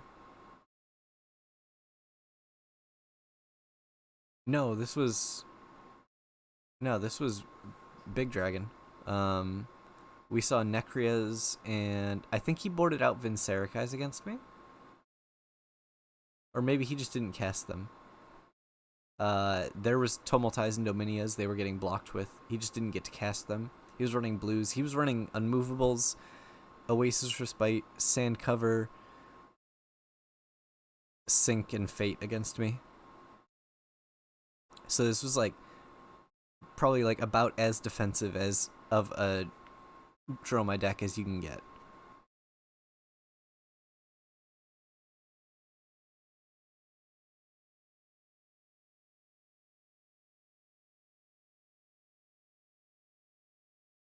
Yeah, no, so the theory that he was testing, which I don't know where he ended up concluding, the theory was that trying to take a bunch of damage to build up a big board state against like Azalea is very risky because they do run some number of poppers, and if you commit to taking a bunch of damage to develop a board and then get blown out by a popper, all of a sudden that's how you lose the game. So he was playing the very defensive, set up the Passing Mirage, set up one threatening dragon, play defensively, maintain your health total, and poke with the dragon. When they kill your dragon, you play a new dragon.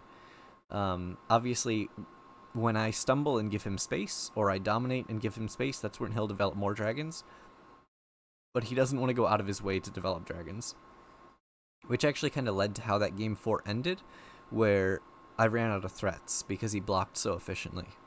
Because he was on, like, I think 12 to 15 defensive cards. I don't know the exact counts on the Oasis Respite, Sand Covers, and Unmovables.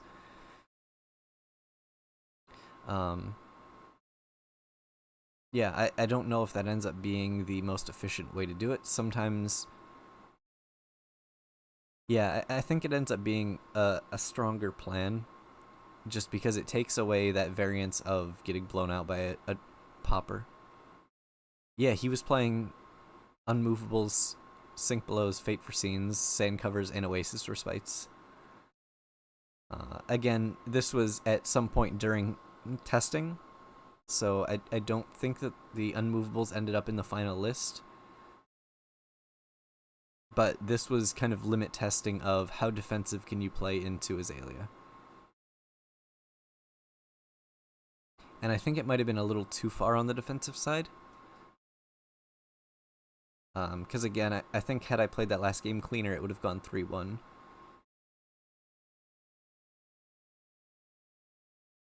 Yeah, I don't know. He tried Peace of Mind for game 1, and that just didn't feel as good. The unmovable, I think, felt a lot worse. Or a lot better for him, worse for me. But I could be wrong. I don't think we ended up discussing too in depth how, like, what the takeaways were from the games. But yeah, those are the games. I have a handful of other games against Dromai recorded, but they were against James, who's not a Dromai player. So probably, one, my brain is too fried to do them now, and two, it's probably not the cleanest play from the Dromai side, and he kind of just died. I just ran him over, so yeah, not the best data point since he wasn't comfortable in the deck. But yeah, hopefully people learned a little bit about how I approach the Dromai matchup and like where you are looking for clearing, where you're looking for going face, when to block, like what play patterns you're looking for, and yeah, hopefully it helped a little bit covering those 5 games. But all right, my brain is fried. I'm gonna call it there. Thanks everyone for hanging out, and yeah, have a great one.